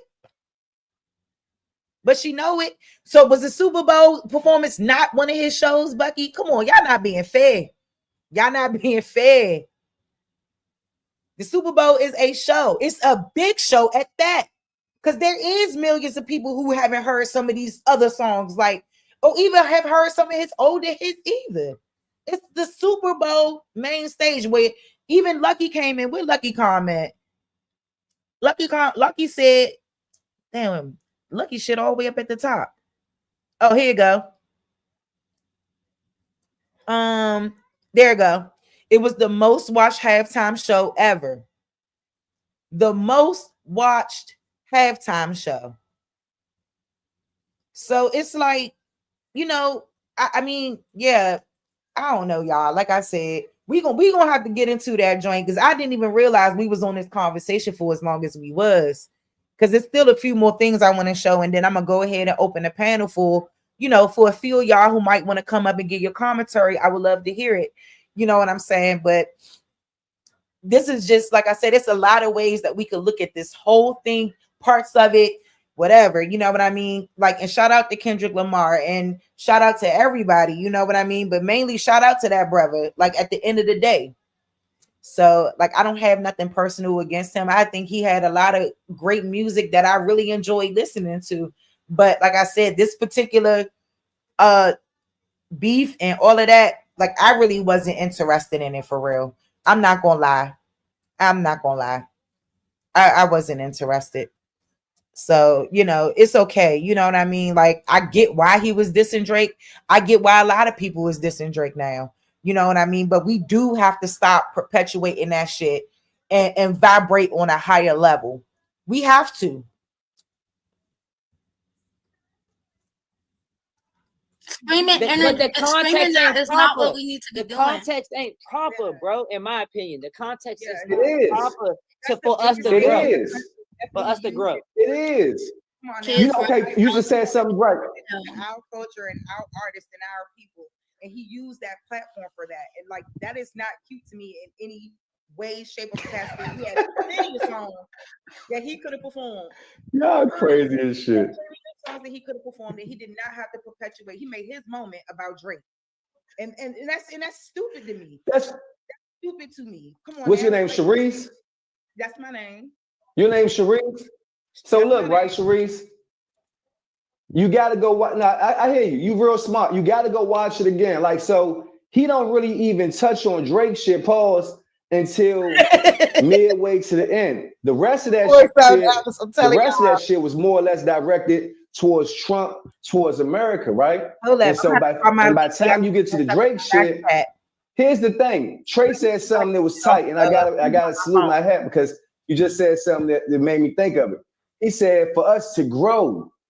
Now, a lot of times when we talking about weeds, right, in a yard, sometimes the grass won't grow if it's too many weeds. So sometimes you gotta do what? Cut the weeds. Now, the nigga like Drake, who the system has pushed up to #1, meanwhile, he's perpetuating songs like teenage fever and all this. Why is a 35-year-old man saying this for like teenage fever? You know, things like that. When Drake is every song Drake come out with, you talking about pushing the culture forward. Drake, every song for the last 3 albums is talking about fucking young girls, young women, right? Party girls, and right, living his life. He's not doing nothing. Watch this. Every time 20 niggas done got killed since Drake been around. Have you ever heard him say George Floyd name? Or have we ever heard him say Sandra Bland? We heard him say something about like whips and chains. We heard him say he had the Benz like a whip and a chain. Well, we ain't never hear him say nothing about none of these people that's dying. Meanwhile, Drake is making millions, billions of dollars generating off of black people, black culture, right? He only hang out with us when it's time for him to sell a record, right? And so Kendrick says that, and it's not like us. Not like us is not like what's Drake's song where he's like dropping "Give Me 50" and you got small feet and your mother did. This not like us. It's about Drake using cultural appropriation and contaminating our culture with his bullshit that he's pushing. And that's a fact. That's a fact. What has Drake ever pushed? This, because we hold Kendrick to this standard. But what has Drake ever said in any song ever in the 15-year run that he's had? I don't think anybody is out here praising Drake or anything. That's not what I don't think. I think Floyd was misunderstanding us here because what the fuck? No. There's been anything about pushing us as a people forward. Name one song. Nothing. Z said I don't expect that from him. That's like expecting the blind to do something. He's a blind man. I don't expect him to do anything.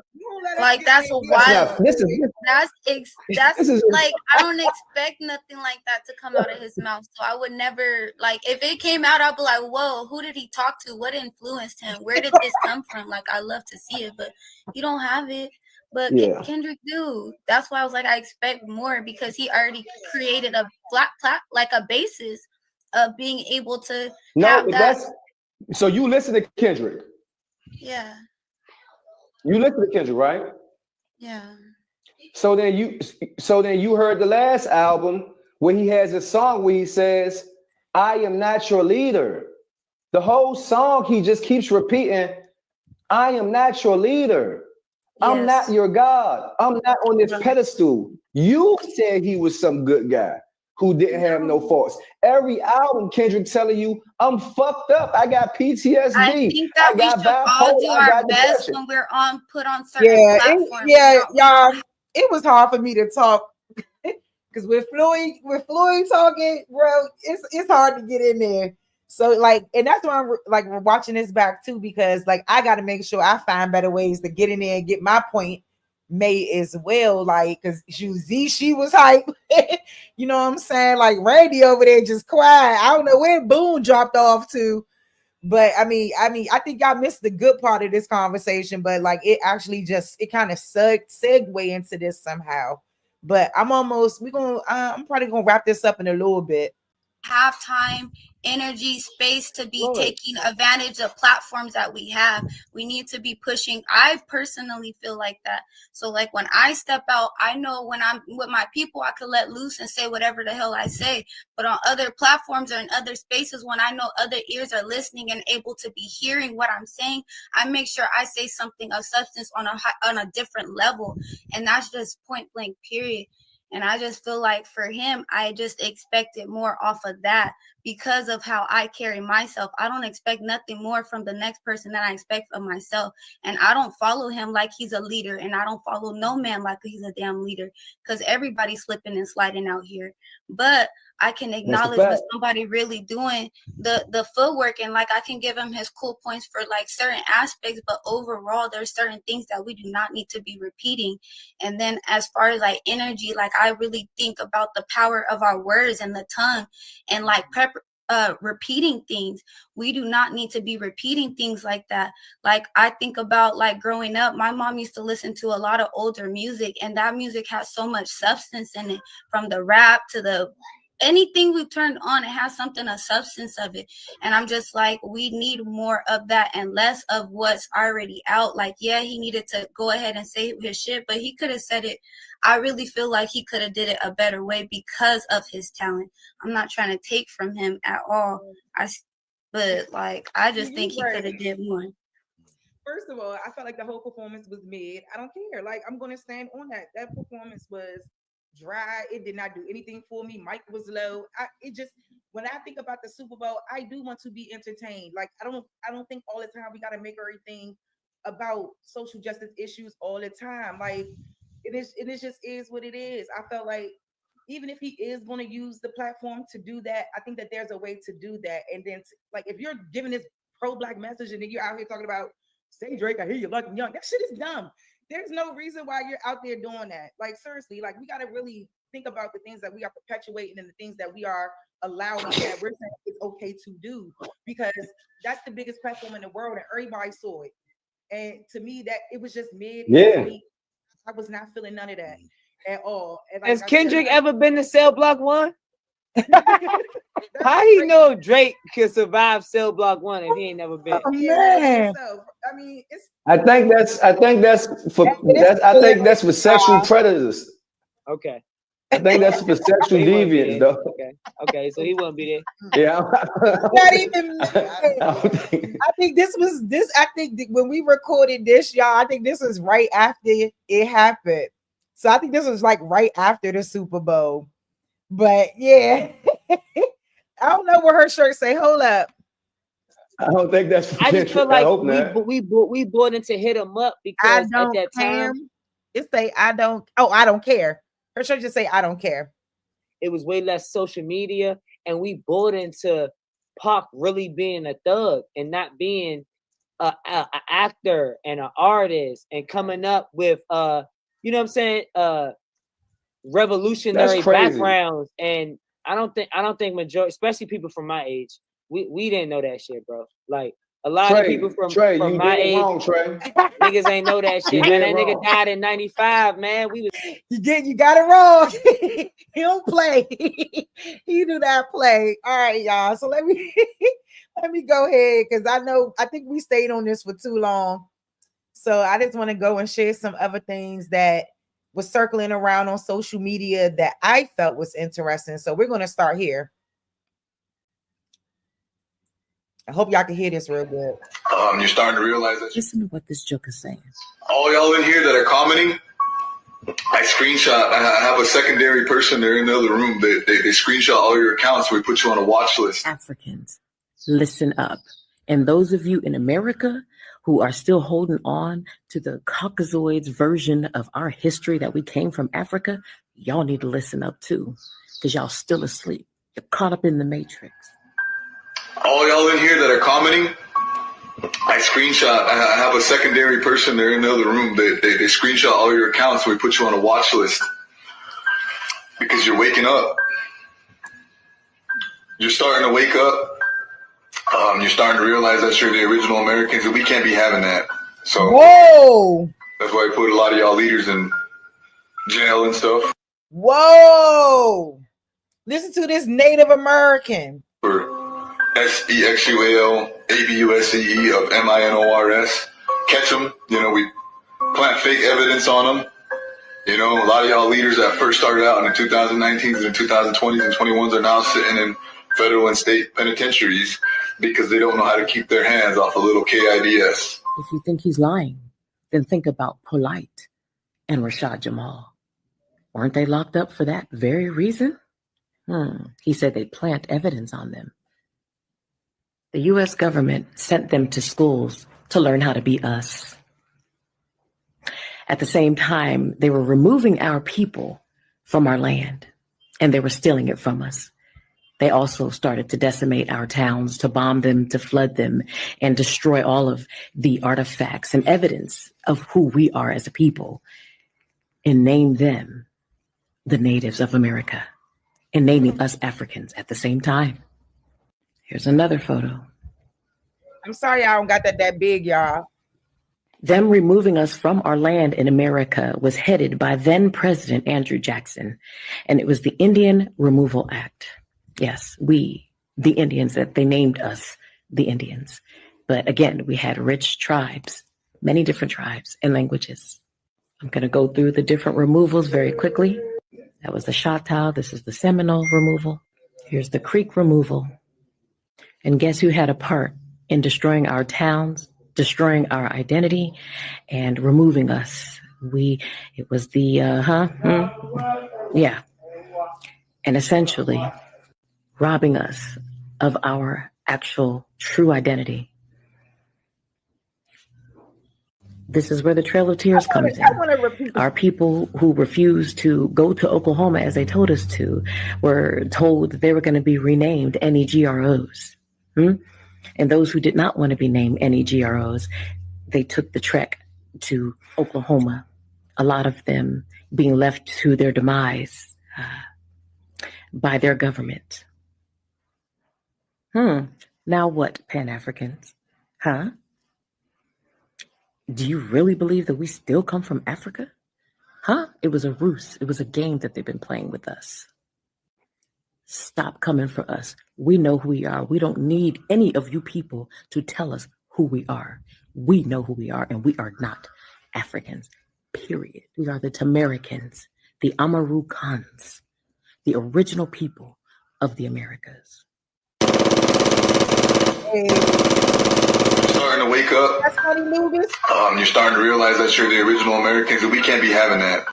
That's your people saying we starting to wake up. We starting to realize we the original people, and they can't be having that. So they putting us on watch list. All right, next one. Oh crap! What happened to it? All right, next one. Oh shit! Indigenous to the North American continent. You Pan-Africans in America, from America, are embarrassing yourself. You look really foolish. I'm going to show you why. First of all, brother, you said that the NAs are indigenous to America. So where were you at when all this was going on? Huh? You're not in America? You didn't know that they were actually deported? They've been rounded up and sent back home? Pan-African. So who's lying? That's Exhibit A. Exhibit B. You said that yams come from Africa. All right, my brother, you ready? 90% of the crop varieties that exist in Africa are South American Indian crops. Look at this. All of the root crops, which yam is a root crop, it comes from South America. And these are a lot of the crops that they took with them to Africa when they were sent over there. The slave trade was told in reverse. They came from over here and went over there, were dumped over there for the ones that did not migrate. Look at all these crops. They come from America. That's Exhibit B. Exhibit C. Take a look down here on the bottom where it says the introduction of civilization to Africa came from people in America, okay? It's the Americans that introduced civilization to the Africans, not the other way around. Life evolved from America, not modern day Africa. Exhibit D.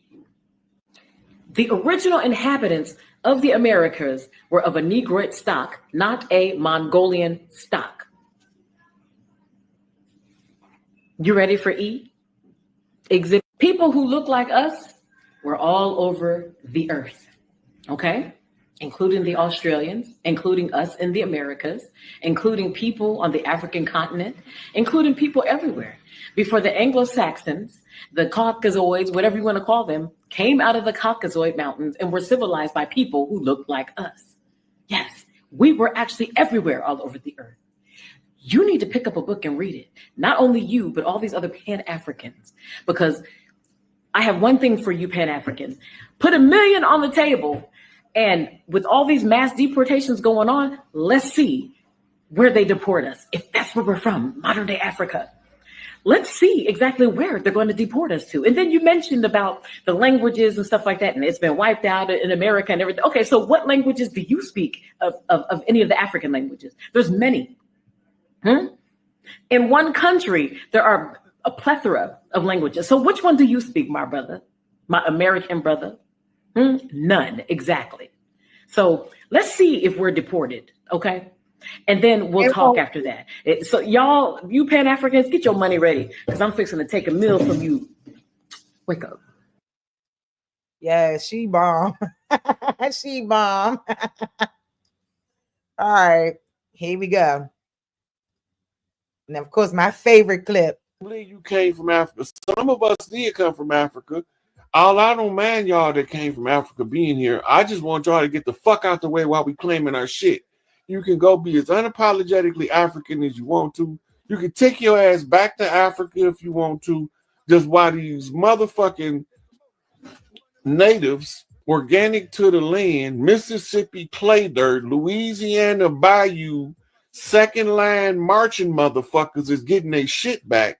Just don't get in the way. You don't have to be, if you don't feel like you are organic to this land, you don't have to participate in this fight, but you do got to get the fuck out the way before you get ran the fuck over.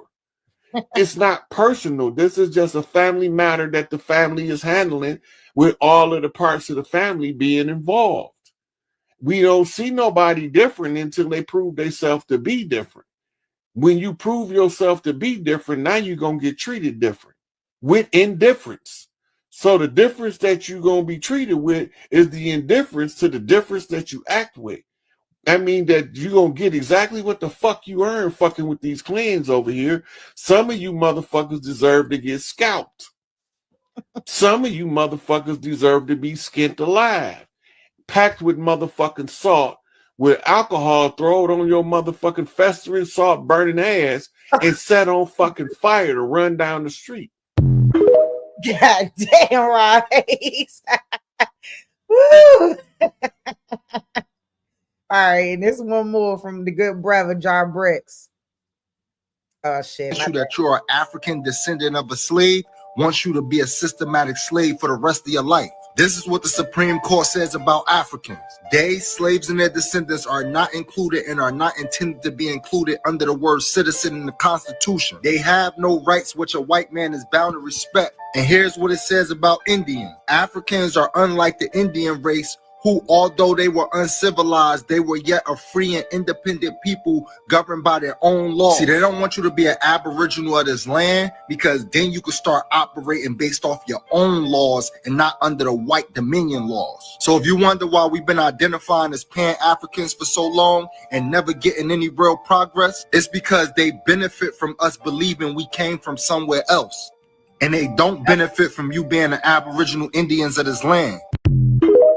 Hey, I couldn't have put it better myself. So let me go ahead and take a break, man. I literally rocked for 2 hours and 40 minutes straight. Let me invite a few panelists up if you all want to come up. I'd love to have somebody, a few of y'all up. I ain't got a lot of space today. The stream yard, I ain't fucking around right now, but I'll get back when I get back. But you know what I'm saying? I hope y'all enjoyed that. Like, I really wanted to map that out and we can, talk about everything. Y'all could talk about, you know, the Detroit mom. We could talk about the Thesice room panel, you know what I'm saying? Or our basic conversation around who we are as a people and where we come from as these so-called African Americans, these people that they reclassified as Negroes, mulattoes, and colors. Now, I just want to know what fucking Mexican or Asian was being mistaken for a Negro. I really want to know that. How was they mistaking y'all for Negroes, Lubis? I mean, I want to know. I want to know. Answer me that. And then let me go ahead and play this joint, and I'm gonna drop the link in the chat because I gotta use the restroom, y'all. Shit, I needed to pump back out for a second, but I'm trying to keep it cute. GG, you better not have left me.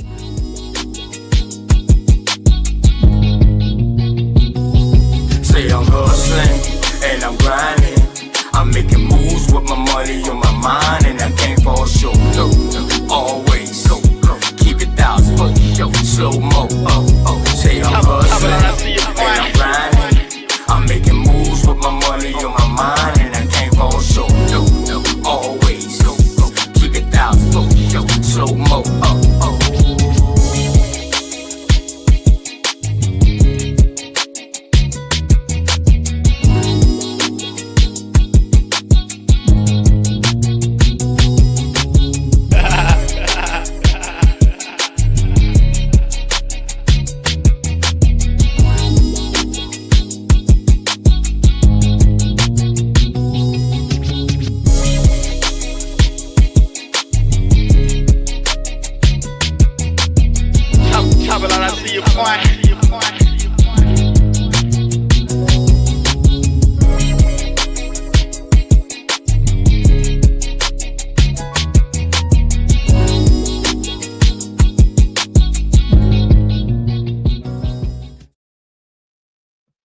All right, peace and love. How you doing, Straight Smoke?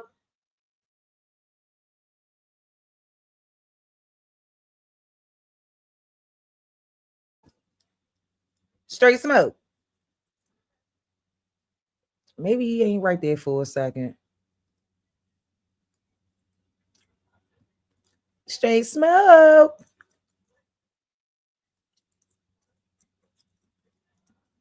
You gotta unmute your mic, bro. But yeah, I really want to know what Asian or Mexican was they mistaken for a Negro, mulatto, or colored? Please tell me. Please tell me. Because I'm tired of it. Oh, man, maybe his mic wasn't working. Well, I put the link back in there. Like, come on now. Stop playing these games.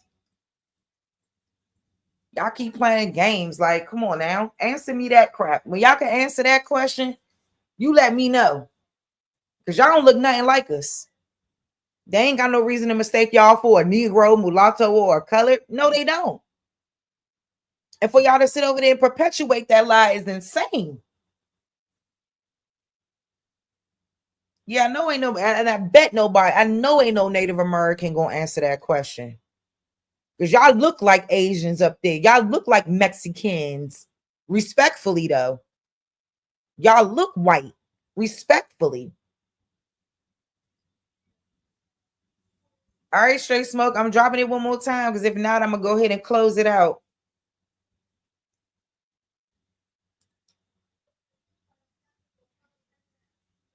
Because I wanted to hear what he had to say.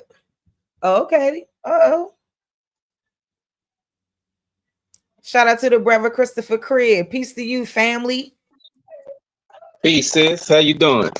I'm great. I'm great. Good to have you on the panel. Good to be here, sis. All right. Now let's talk about it, Chris. What you want to touch on?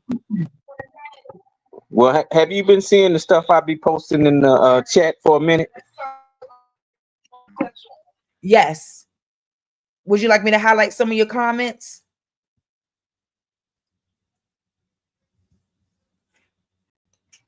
Yeah, well, stuff I've been no, I'm just going to read it. I've been hitting on. Go ahead. No, I'm just going to read it real quick. We can start from Go ahead. Will you recognize your diplomatic status on our land that is under occupation, you know that you have entitlements, rights, and privileges that others are being stolen and are reaping the benefits of. Come on. For our survival in 2025, we must learn and engage in diplomatics daily. There are abuses occurring each second of the day without intervention. Agents are charged with disrupting us. Come on. And I would say that even in the event of the gang violence that's perpetuated, all of that shit, I think that would go hand in hand with that too. So I like that comment. The science of diplomas, or of ancient writings and documents, the art of judging ancient charters, public documents, diplomas, etc., and discriminating the true from the false. That's the Black's Law Dictionary. This is diploma in civil law, a royal charter, letters patent granted by a prince or sovereign. Calvin. I think, all right, that's everything. All right, boom. So just to keep it clean, we operating out of position. We getting frustrated when people confront us, calling us black, calling us other things. We shouldn't even be entertaining these people. What we should be doing, in my opinion, is what I'm doing in my household. I'm getting all my family recognized that you are of a royal lineage and bloodline. Conduct yourself as such and recognize your position and go about the business of reclaiming what these folks have stolen. The rest of it, in my mind, is irrelevant. So if you notice what Trump is doing, and you got to do some research, he's trying to revert everything back to where it was legally on the landscape in the 1860s and 70s. I was about to say that Reconstruction era. Right. Yeah, that whole Reconstruction period. Yeah, it seems like that's what he's trying to get back to. But see, he's doing it, and he has the power of law behind him. And see, the power of law is that most of us, we don't read the Constitution. We're not even familiar. We're not familiar how to operate beyond it, because in actuality, we're beyond it.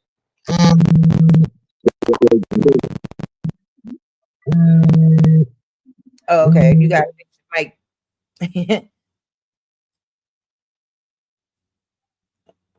Yeah, shout out to Christopher Crib. About to get into it for y'all ass real quick, because these people been out of line, and they definitely been out of compliance with law. That's why there's birthright citizenship and all this crap been going on for so long. Like, I mean, when did it ever become law to just have a baby here? And if you come from another place, you have a baby here, then that's that. Because y'all see all this stuff going on, and I need to show some of that real quick. Some of that stuff that's going on with Porsha Williams' husband, Simon Guobadia, and all the criminal things he done in America, and yet was still allowed to be over here anyway. Over 30 and 40 years. Hold up, Mo. Cause this the wild stuff that be going on. This the wild stuff that be going on. Let me find it. Hold up. Because this is the bull crap that they've allowed to, I ain't gonna even say they, like that they've done on this land. Let me find it. Because she did a good breakdown on what was going on with that. Why he got detained by ICE and all this stuff. So hold up. While Christopher Curry get his little mic together, I'll just show this off GP until he come back. So hold up. And shout out to Lady Lynn TV. I make sure when I finish, I'll put her link in the chat too, so y'all can subscribe to her. With the human heart on a microchip. If y'all want. What's up, you guys? So it's Layla Lynn, and I'm back with a new video, and we are here with the court documents. So you know it's about to be some mess. It's about to be some mess. We're about to get into it as far as Simon Guobadia being in the custody of ICE, him being deported for the second time in his history. We're going to get into his criminal history, like his immigration criminal history, and we're going to get into how he ended up in the custody of ICE this time. And a lot of people are saying that Porsha called them people on him. And I really don't think she did. The court documents show Porsha trying to do everything virtually, not doing in-person divorce. Like, she know he got issues. She's literally trying to do Zoom calls for her divorce, and it's Simon pressing the issue, wanting to show up in person. And it appears that it backfired. So we're going to get into that in this video. But first, if you're not familiar with me, I'm Layla Lynn. I do celebrity news and nostalgia, which means I like to talk about old stuff. So in this video, we're also going to talk about Simon's old immigration issues, which I've shared with you before. So if you haven't subscribed to this channel, go ahead and subscribe. And everyone, click this thumbs up button. If you like this type of content, if you like your tea a little messy or your coffee a little messy, let me just scoot on through this. I want to start with this. 400K subscribers. That's amazing. Just Porsha's request for in-person hearing on petitioner's emergency motion to enforce a prenuptial agreement. Now, the background on this, the prenuptial agreement apparently says, we've only seen it in part in the public court documents because the actual agreement in full is a private document. But it basically says that when it comes to the house that Simon purchased and that Porsha is living in, she is allowed to live there in the event of a divorce until they sell the home. That's what the document says. And so that's why Porsha is still in that house, is because that's what he used to get her. A lot of people call Porsha a gold digger, Phaedra a gold digger, but really it's Simon. Simon used his house as like bait. Like, he was fishing for Porsha and he used his house as bait, and he put in the prenuptial agreement that basically she can live in the house in the event of a divorce until they sell the house. So that is what Porsha is doing. And Porsha is winning, you guys. I have to be honest with you guys. She's winning. But in this document, like I said, Porsha is trying to do virtual everything. So here we have the respondent. Simon is the respondent. Simon's request for an in-person hearing on petitioner, Porsha's emergency motion to enforce prenuptial agreement. So Simon is saying, I want to appear in person. Comes down Simon Eor Guobadia. And this is so complicated. I feel like on almost every paragraph we have to clarify. Simon Eor Guobadia, his name is those three names because his real name is Eor Guobadia, and in 2022 he was approved to change his name to Simon Eor Guobadia. Simon is the name that he added onto his name as of 2022.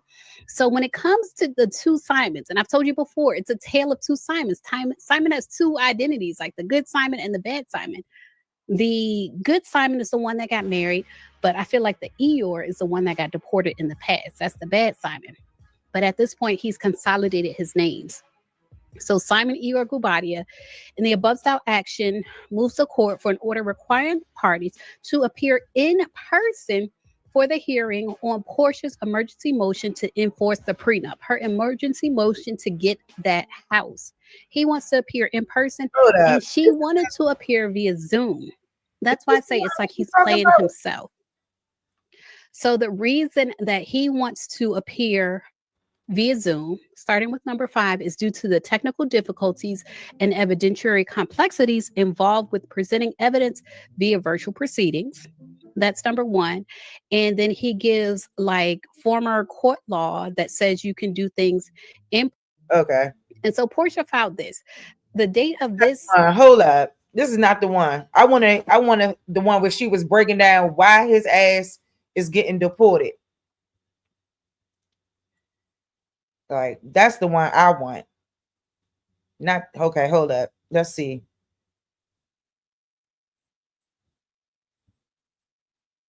My bad, y'all.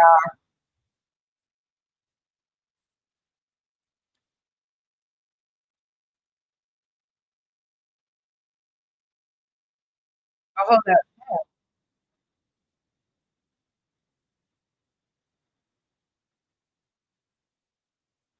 ICE, who is looking for people, it tells ICE he is in town. It tells them he's in Atlanta, and apparently and allegedly they came and got him.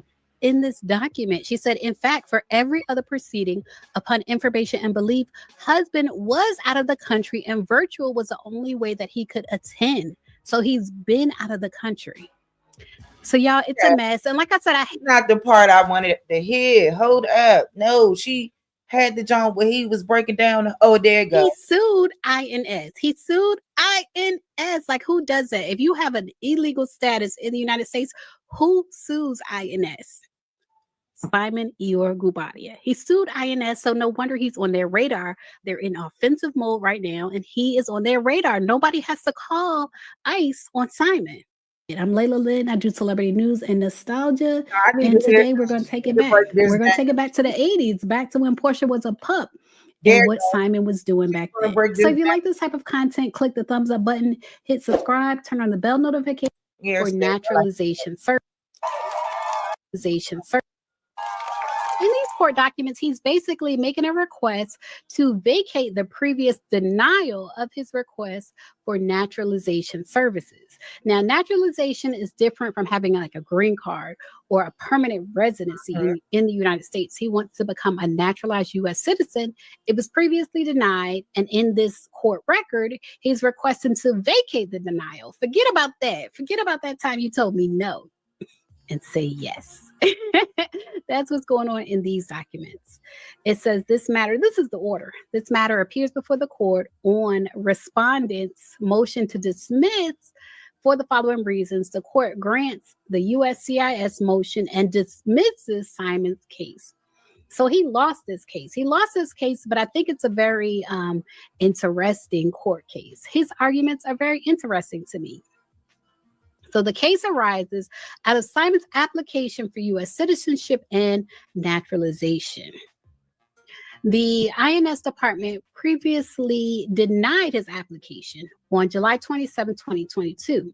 He requested a hearing on this decision, and the denial was reaffirmed. So they're denying him for the second time. And the court derives the following facts from his complaint and its attachments. And I know a lot of times people attach so much proof to their court documents, so much proof to their lawsuit, and they're saying your lawsuit and its attachments are denied. Forget what you attached. It's all denied. They say the facts are Simon is a Nigerian citizen. Simon first entered the United States on August 11th, 1982. Now, I looked up his birthday. It says it was 1964. Now, this is when Porsha was a pup, 1982. I don't even know if Porsha was born. This is when Porsha was a pup, if she was born. And he had been scamming since then. And he would have been 18 in 1982. And they said he overstayed his visitor visa. However, and in 1985, INS denied his application for adjustment of status. So this is around college age for Simon, which is not unusual for. All right, hold on. Let me remove this. Christopher, you there?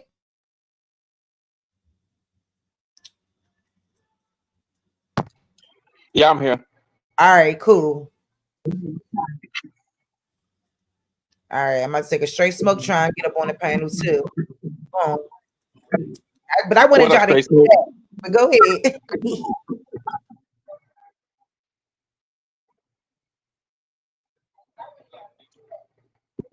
You got the floor, Straight Smoke.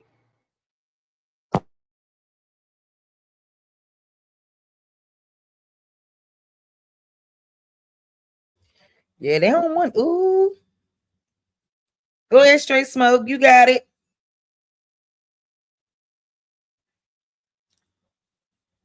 I can tell the people been in and out because my little number's been going up and down this whole time. Y'all been in and out. I respect that though. Peace to all of y'all. Thank y'all for even stepping in. I hope y'all at least like the video. Okay. Like the video. Please. Bare minimum. Bare minimum. Everybody like the video, please. If you didn't like it, share it out, subscribe. You know what I'm saying? Yeah, I don't know what's going on. StreamYard ain't, yeah, they on something. They on something. I said I wasn't gonna turn on subscribers mode anymore, but it's back on. Please like, share, subscribe. Please like, share, and subscribe. Hold up, because I want her to explain this for real, Mo, because this was diabolical. Someone around 18, 19, someone from another country to want to enter the U.S., whether they're in college or they're starting their career. Now remember He's what I trying to enter told the y'all a naturalized citizen is. Someone technically is a free white person. Or alien. Those are the people that can be, quote, naturalized in our system. And it has to be approved by Congress and Senate. At least that's what it was in 1795. I'm sure it's a little bit different now, but in 1795, that's what it was. You had to be of good moral character. You've had to have been here for 2 years. And, you know, it's so much to this naturalization thing, and you got to be approved for it. And he was trying to become a naturalized citizen, but he knew he couldn't do that off the top. You think people was going to forget him? I mean, what the thing I don't get is how was he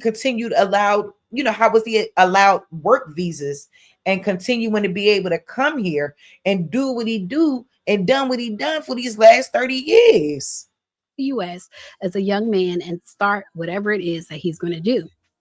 And they say he was declared deportable and voluntarily departed from the United States on December 28, 1985. So this would have been when he was around 23. He voluntarily departed. I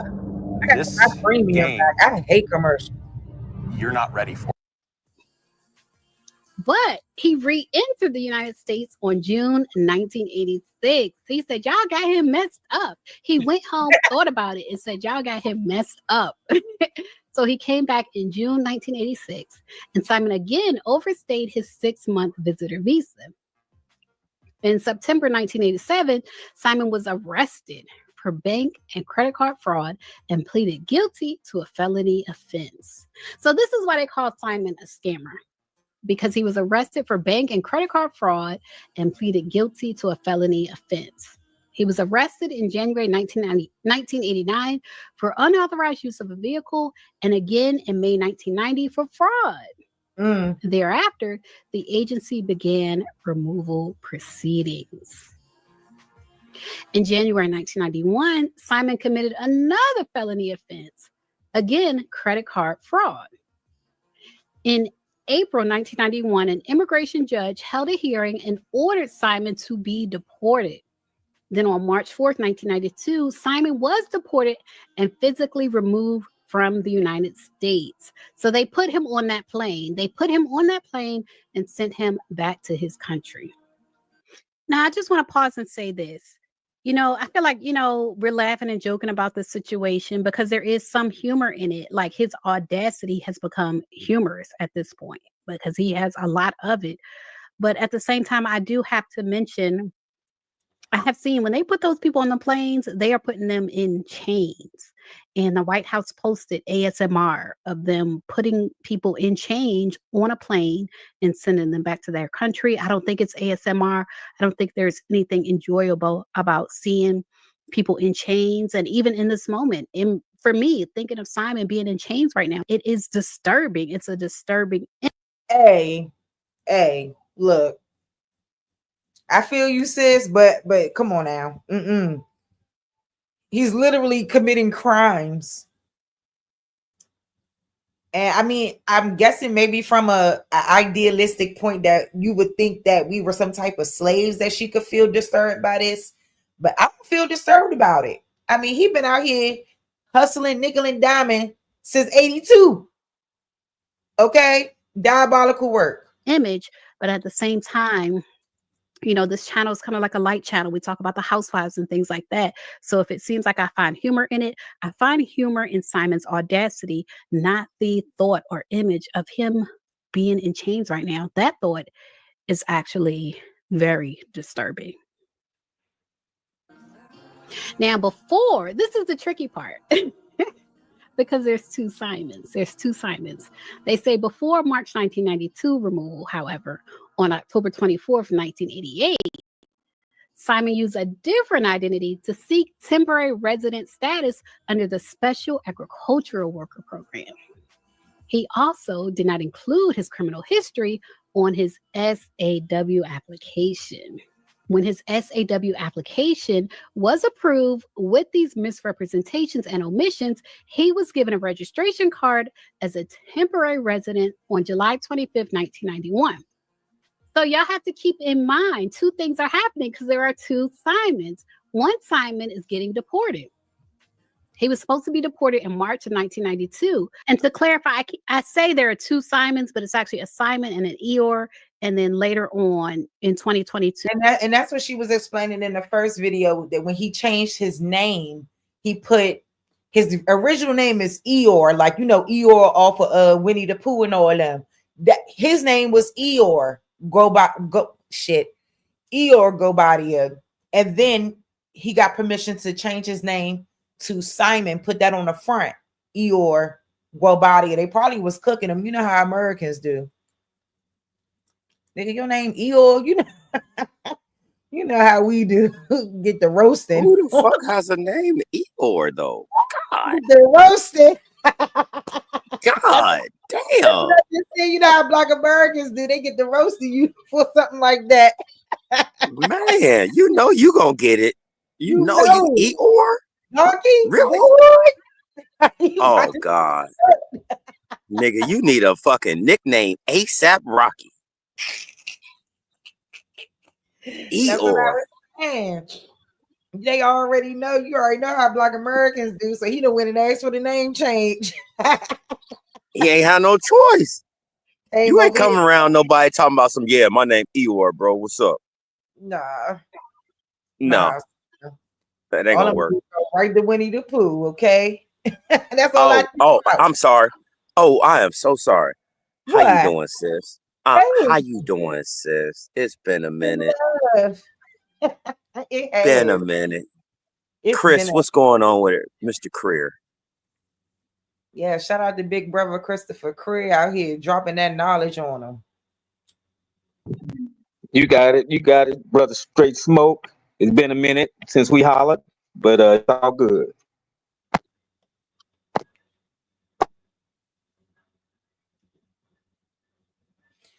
So Straight Smoke, before I go back and play her, I mean, I was trying to wait till y'all got y'all mics and stuff straight.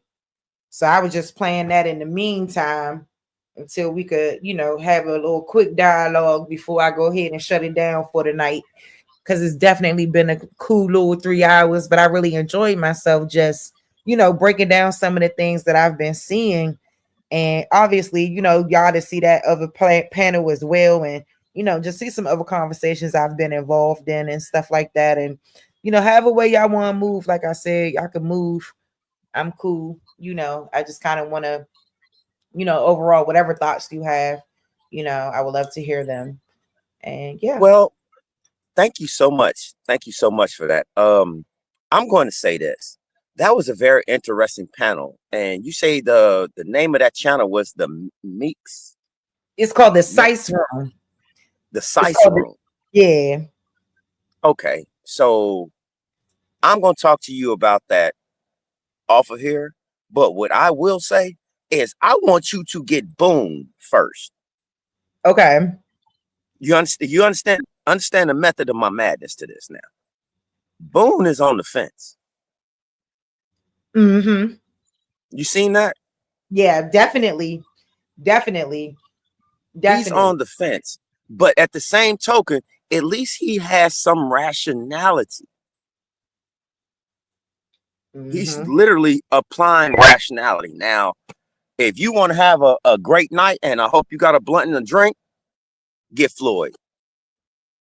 Ooh, yeah, I'm telling you, I'm gonna need some wine for that guy. I'm telling you, you're gonna need some wine for that guy. I already know. He gonna be about it. You know what I'm saying? He gonna be about it. You know, I really like what I saw out of that. You know, yeah, I really like what I saw out of that. That was very, very, that was very nice. That was very nice. And you know, when you can have a panel of people that can actually articulate themselves in the way that they were, I mean, shout out to you. You know how to talk. You know what I'm saying? That goes without saying. You know how to talk. But I've never seen those people before. But the one person, like I said, the one person that really struck me, it wasn't the guy that has Trey. It wasn't Trey. Trey already knows what he knows. So he's still going to have his show the way he wants to do it. But his panelist guest, I am really stuck on Boone. I believe that's a guy that needs to know more than what he needs to know. He needs to hear the information for real. Yeah. Does that make sense? Absolutely. Absolutely. Because I definitely could hear where, you know what I'm saying, where he, you know, he was just basically saying like this, you know, ain't no millions of people come over this motherfucker by boat. That's basically what he said. Right. And then hold on. You seen how Floyd was like, nah, nigga, they was doing it like a Carnival cruise ship. He like, come on, man. Come on, man. Come on. Yeah, hold up. You know, you can see it in his face. Like, come on, man. You're not applying no rationality at all right now. You just talking. Come on, man. They ain't do that shit like that. Come on. Yeah, and that's why he was calling him back out.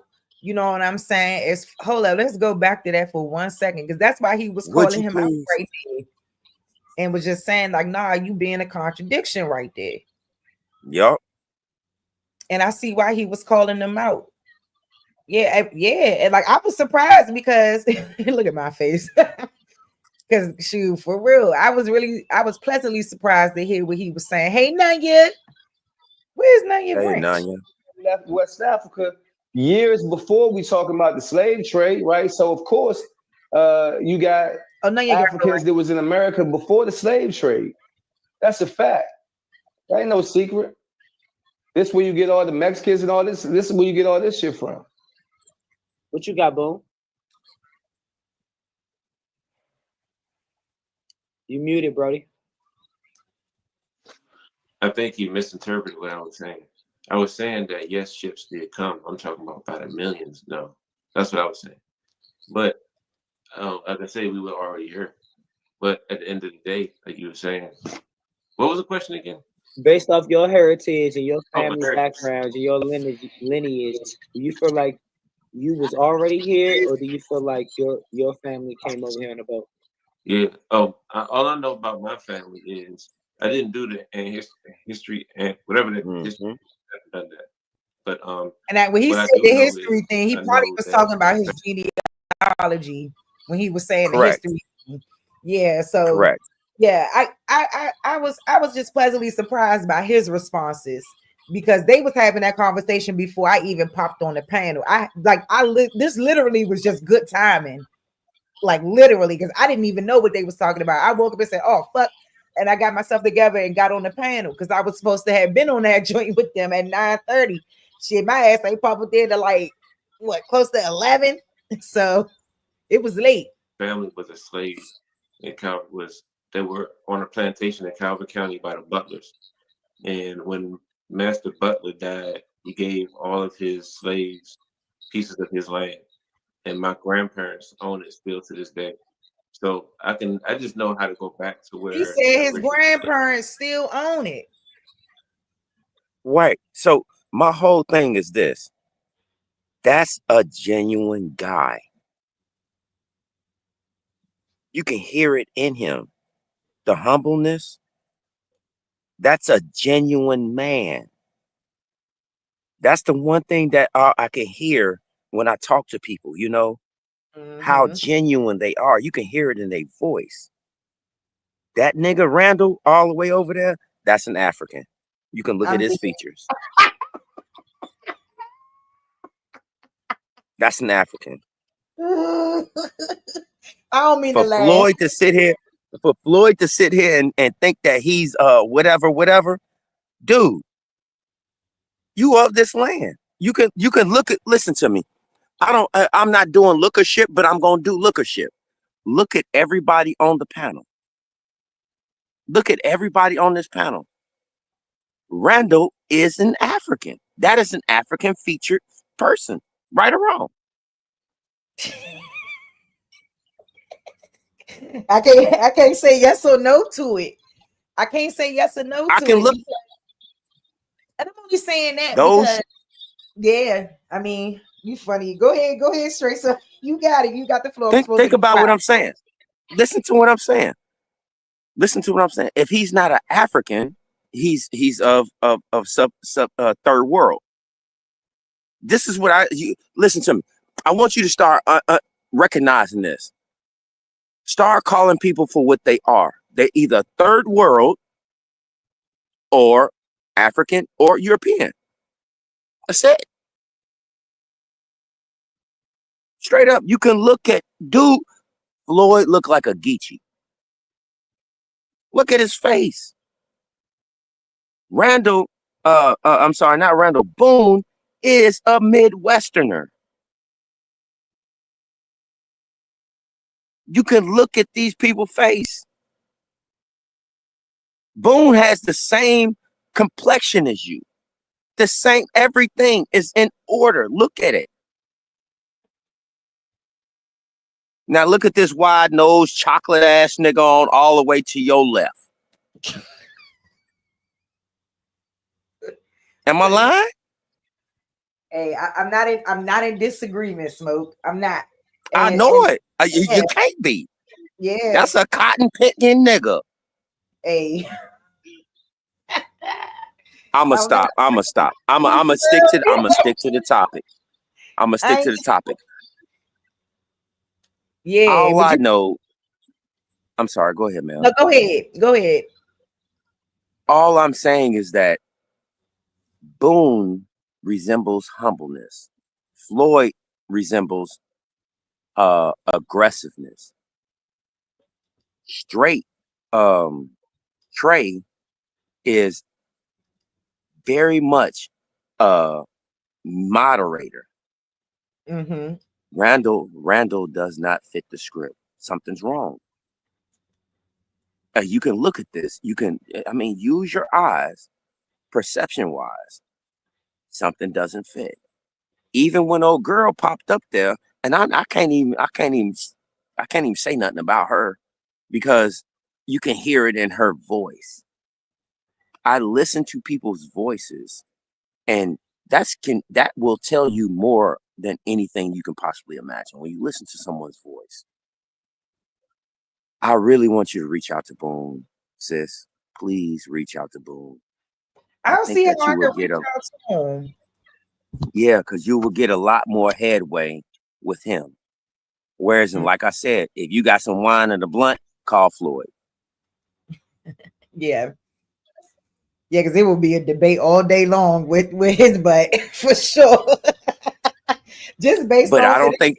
Mm-hmm. But it's gonna mess him up because he's not going to be like, he's gonna come over here to you and think he's gonna say whatever, but he don't understand the community that you have behind you.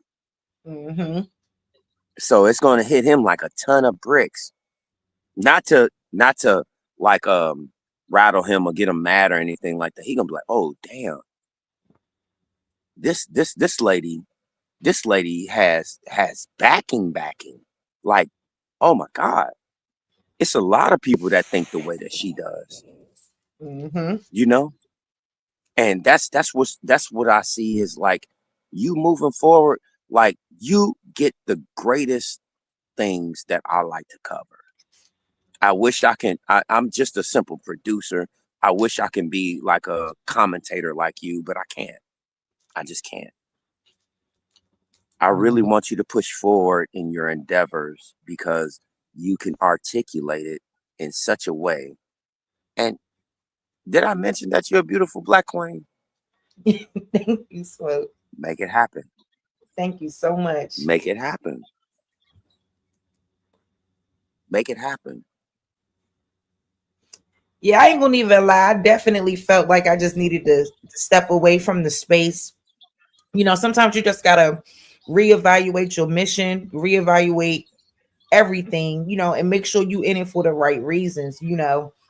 And that's part of the reason why, you know, I had to take a step back. I mean, that's one reason.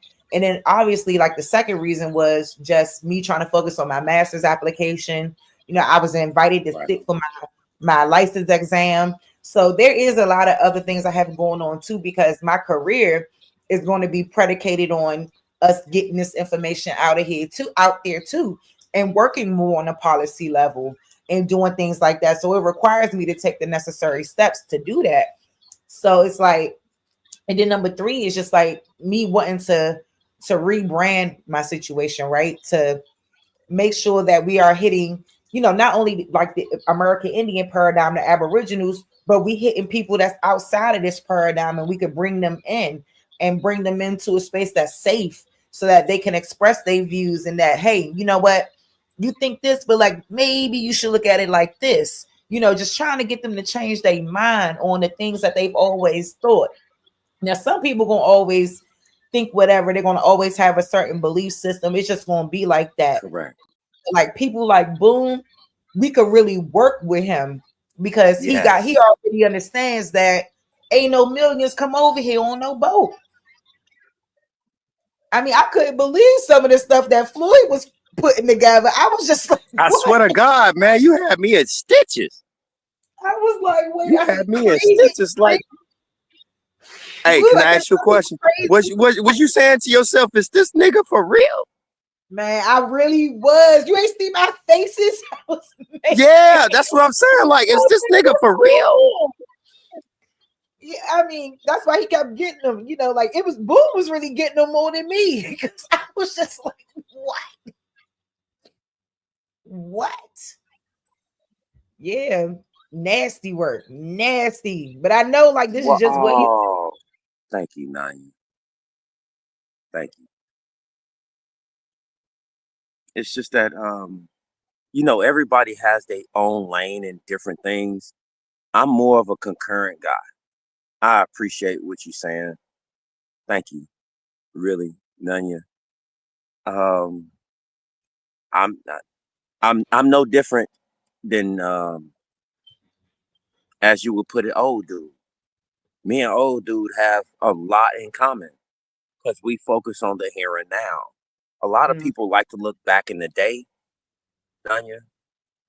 I'm a here and now guy. I've been studying what I've been studying for the last 35 years, but no one likes what I talk about, so it's not important to them. So it's that's why I say I'm not a great orator or do a lot with a lot of people. I really appreciate hold up, you went out a little bit. I'm sorry. Yeah, there you go. Because you was going out when you were saying what you were saying. So can you kind of go back and do that? It's just that I seen what you put up, what Nanya said, and that made me feel great. You know, it made me feel good. Yeah, I just feel like I'm not a great orator. You know, when I try to convey the things that I convey, is people don't want to hear that lane. You know, because that's the lane I've been doing for the last 35 years. So it's kind of hard for me to actually talk about stuff, and everybody is focused on something else. And I'm like, man, you need to look at right now.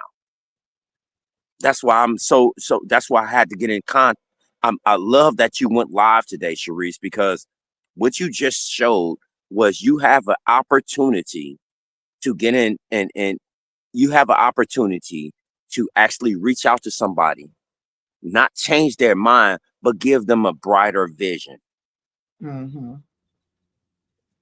Okay? That's it. That's boom. You have the opportunity to give someone a brighter vision. They're almost there. Yeah. They're almost there. Yeah, and what he said about his family owning a plantation in Calvert County, Maryland, like that took me out. I was like, whoa, that's they shit. And still own it. Still own it. Ain't no slave owner get after them. I really wanted to holler at him and tell him, man, that's your folks' land. And they always been there. They wasn't enslaved to it or none of that shit. They might have leased it out to a couple motherfuckers, but that's their shit. That is their property, and he know it. And he knows, yep.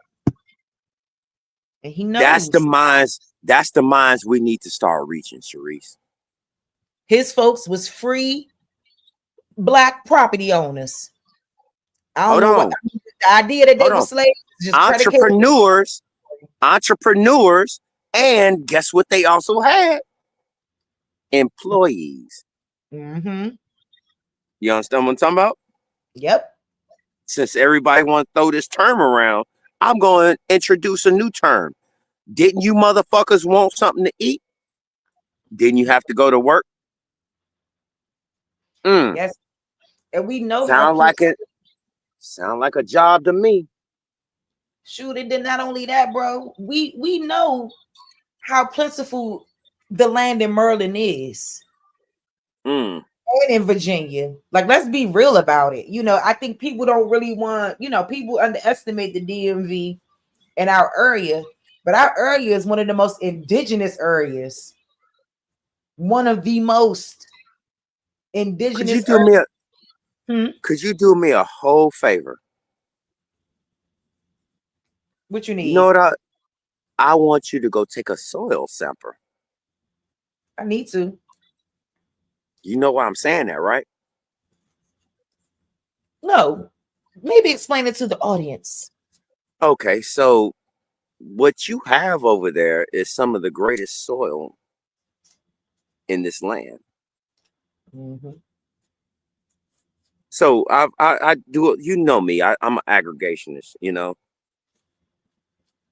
So I know where you can get the soil of the ground, okay?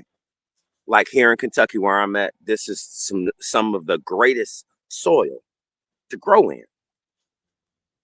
I want you to go and get a scoop of soil out of your backyard. I don't care where it is.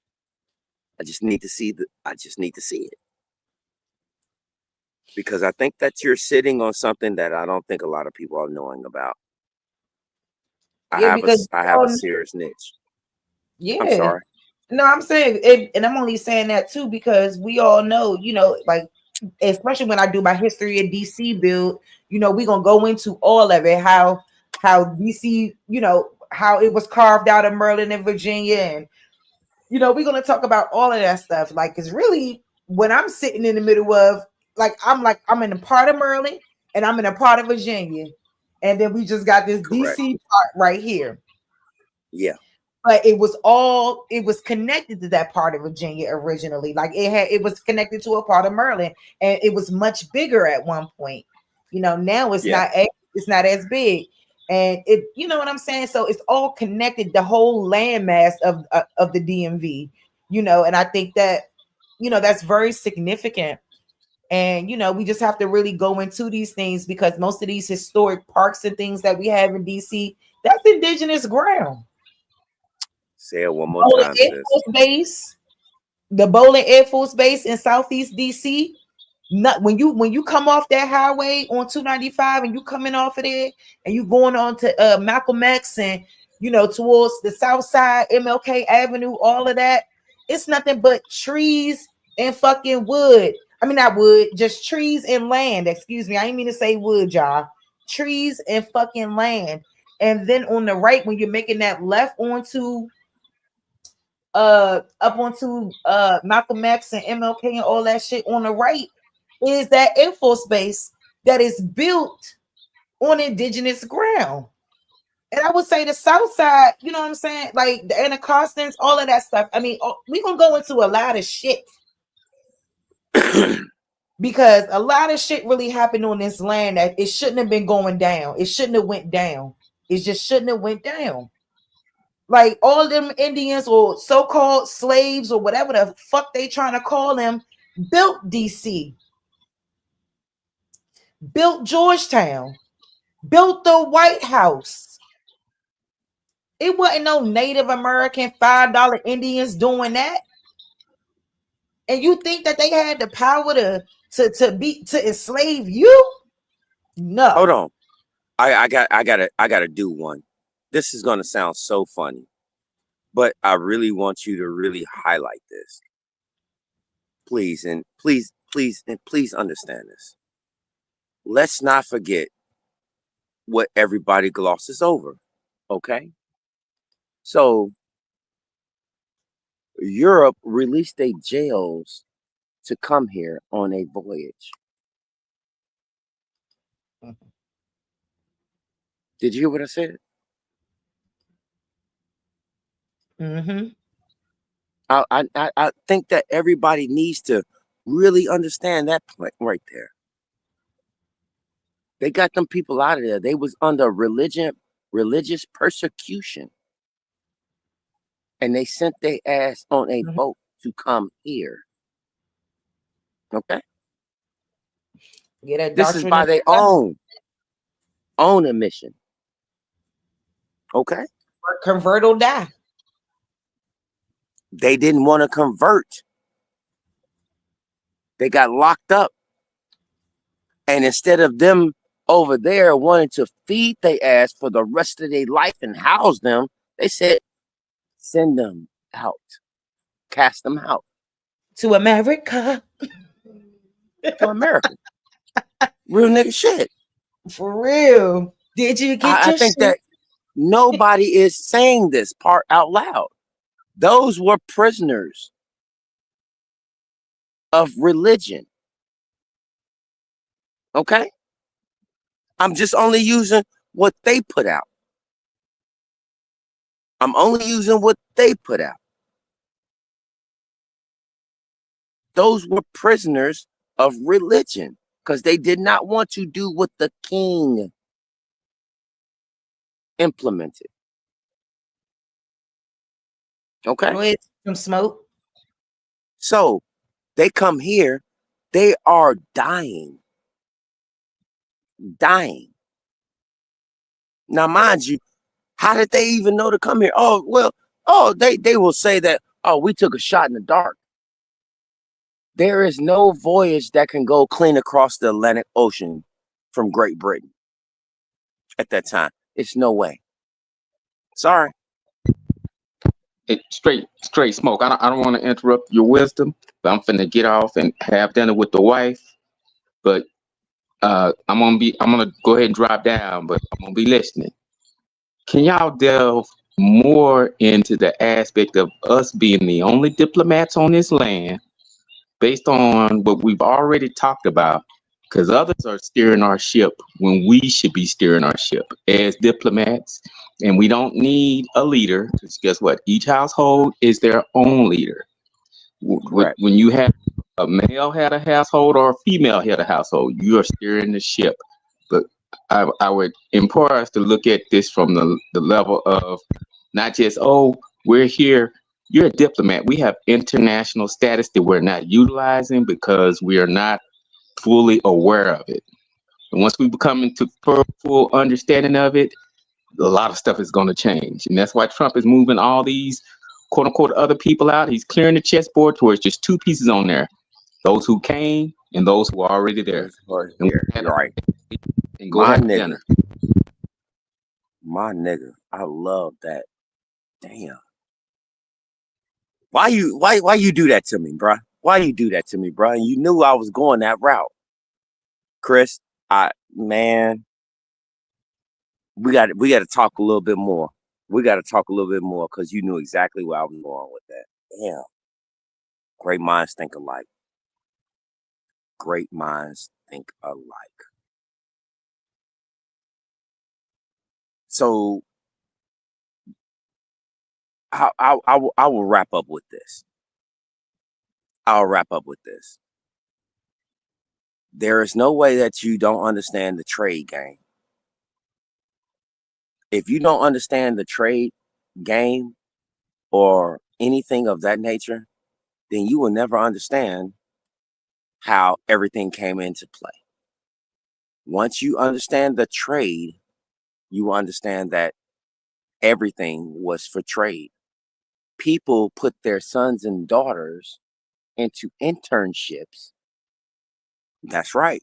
These still words still held up to this day.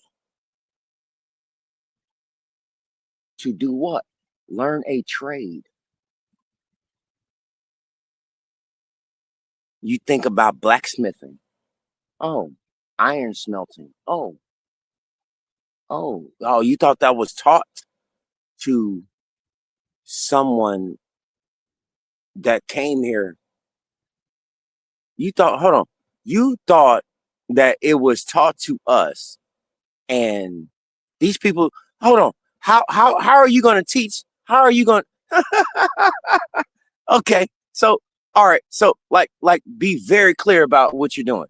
Be very clear about you doing. So I want you to really understand this. You brought somebody over here from another place and they're supposed to automatically know how the soil is to grow anything, to do anything. They already know, right? You're not being very critical thinking at all. What you're doing is you're relying on somebody else's liars. You're relying on somebody else's lies. Those people didn't know how to do shit when it came to over here. Nothing. Absolutely nothing. For you to believe that they automatically knew how to grow anything, how to do anything, you are kidding yourself. Initially, you're kidding yourself. That doesn't even make sense. So you mean to tell me they took a bunch of people from a deserted place, I can't even call it deserted, from the desert and brought them to the pasture and they knew how to grow stuff? For real?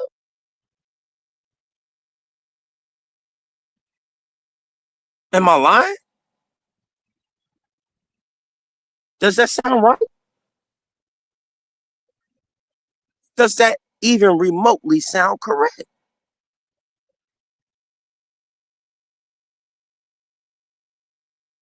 It doesn't. You're allowing someone to tell you instead of you using your own way of thinking. I think that critical thinking is common sense is a lost entity because nobody uses it no more.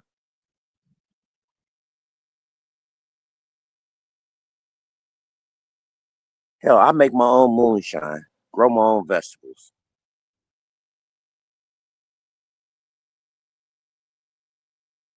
How is it that you're not understanding that?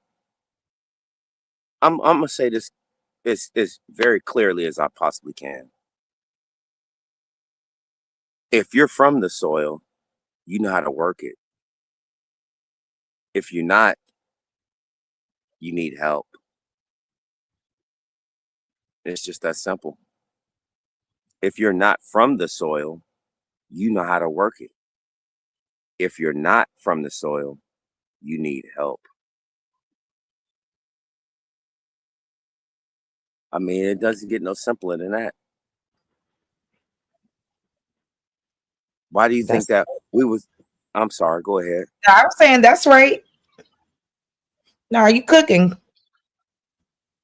I mean, if you think about it, like I go out and I hunt. I go fish. I go trap. These are all the things that I know to do. I gotta say that a lot of people have become domesticated. They're leaning on someone else's understanding for their way of life. They took that away from you. You have become the domestic product instead of you being of the land of which you come from. You're the domesticated product, and it's not registering to you. You're allowing yourself to be pacified by, hold on, what did my grandfather say? where majority of people lack is application. You want to apply yourself, but you want to reap the benefits from something, even though you didn't apply yourself. How can you apply? How are you going to get anything and you did not work for it? Nothing comes to nobody for free. If it's for free, that means there's a catch to it. I really want you to talk to Boone. Sharice, that Yeah, I'm gonna reach man out has to an Trey open and mind.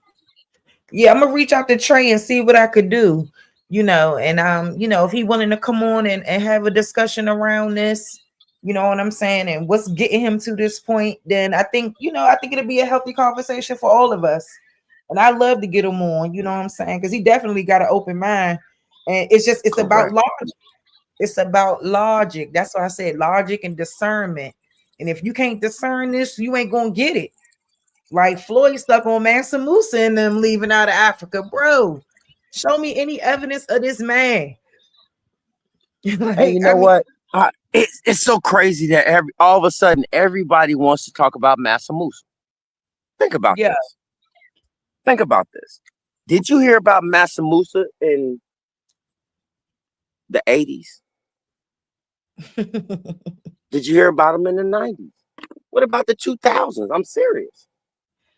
I ain't hear about Mansa Musa until I went to one of my earlier years in college. But the teacher wasn't supposed to be teaching it to us. She was supposed to be teaching U.S. history to 1865. This lady really? started, that's what she was supposed to be teaching. But then she started with Mansa Musa and teaching us all this shit about the kingdoms and all that. She wasn't supposed to do that though. But that's what she started with. I used to be like, child.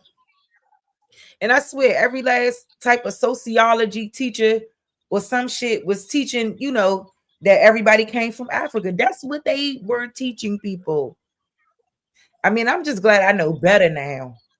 Because if I knew better back in my earlier days, like that's probably why I had a hard time, sticking with college until my more recent years, my more older years. It's probably because of that bullshit. I'm a college graduate. You want to hear something crazy? But you want to hear something crazy? Why all of a sudden they doing a movie on this nigga?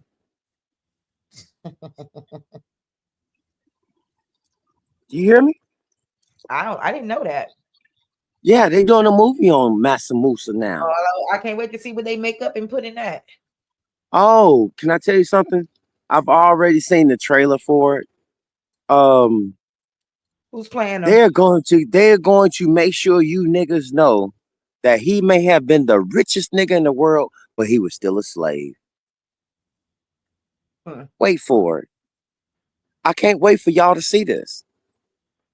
I cannot wait for y'all to see this. This has to be the most heartbreaking shit that I have ever seen in my life. Regardless of the fact, they're going to make you be a slave. Yep. Regardless of the fact, you will always remain a slave. They need to do a fucking movie on white slavery. I'm tired of these motherfuckers. They need to do a movie about how they was kidnapped off them streets of Britain, them criminals and them children and them prostitutes. And they need to do a motherfucking movie on that shit. Because I'm tired of the slave story. All the way across the board. I don't care what it is. Because it's all they putting us as the face of it. And I feel like even with this, even with what you're describing right now, it's another propaganda tactic. So, like you said, it's just they want to make him another slave. We don't want to hear this. Y'all keep putting us at the face of slavery. Stop what y'all doing. We need to protest this type of shit. They protest everything else. This is ridiculous. Ooh, say it again. Hold on, wait a minute. Say that part out loud one more time. I said we need to protest this shit. Guess what? Okay, now I'm about to say the real part out loud. Black people do not have anything in Congress to say, don't kill us. Every other ethnic group or race has a clause in Congress to say it's a hate crime to kill them. Did you know that? Yeah, I'm well aware of it. Not for you niggas. Nope. Not for you wide nose, bell pepper nose having niggas. No. Nope. Guess what? The second thing that my dad pointed out to me. This is a shocker to me. Fuck me up. Did you know? Did you know that not only are you considered removed from your land, as long as you keep the title that they give you, that unless you relinquish that title is when you will have restoration. Did you know that? Yep. I mean, it only makes sense. It only makes sense. You know, it's about getting back in that. I mean, I don't even like to say that. Yeah, it's about getting back in that proper status. That's what that at the end of the day, and reclaiming it and staying it. But it's on you. Do you know it's the government's job to prove that you're African? I agree. And I mean, they have not proved it. I said that DNA test ain't doing it, baby. No. I got one better for you. Through the census records, they have to prove to you that you're an African. Good luck. I'm telling you. Good luck. I can't make this shit up no more. I'm so tired of bickering with people about the obvious things. And it's like, you do know that is the government's responsibility to prove to you that you are an African slave. They have to prove that to you. Yeah.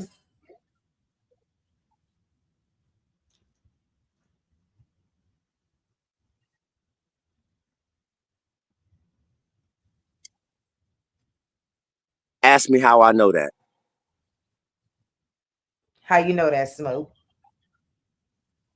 Because I just got my shits. My dad just got his shits. I'm off. I'm not an African American. You want to know the true enunciation and pronunciation of it now? Go ahead. I am an American Negro. That's the truth.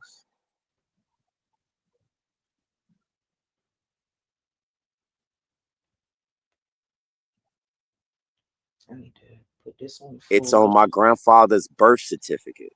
And they had to rescind all that African American shit. It was on my great grandfather's birth certificate. His birth certificate said colored. It didn't even say Negro. You understand what I'm talking about? Yeah, I do.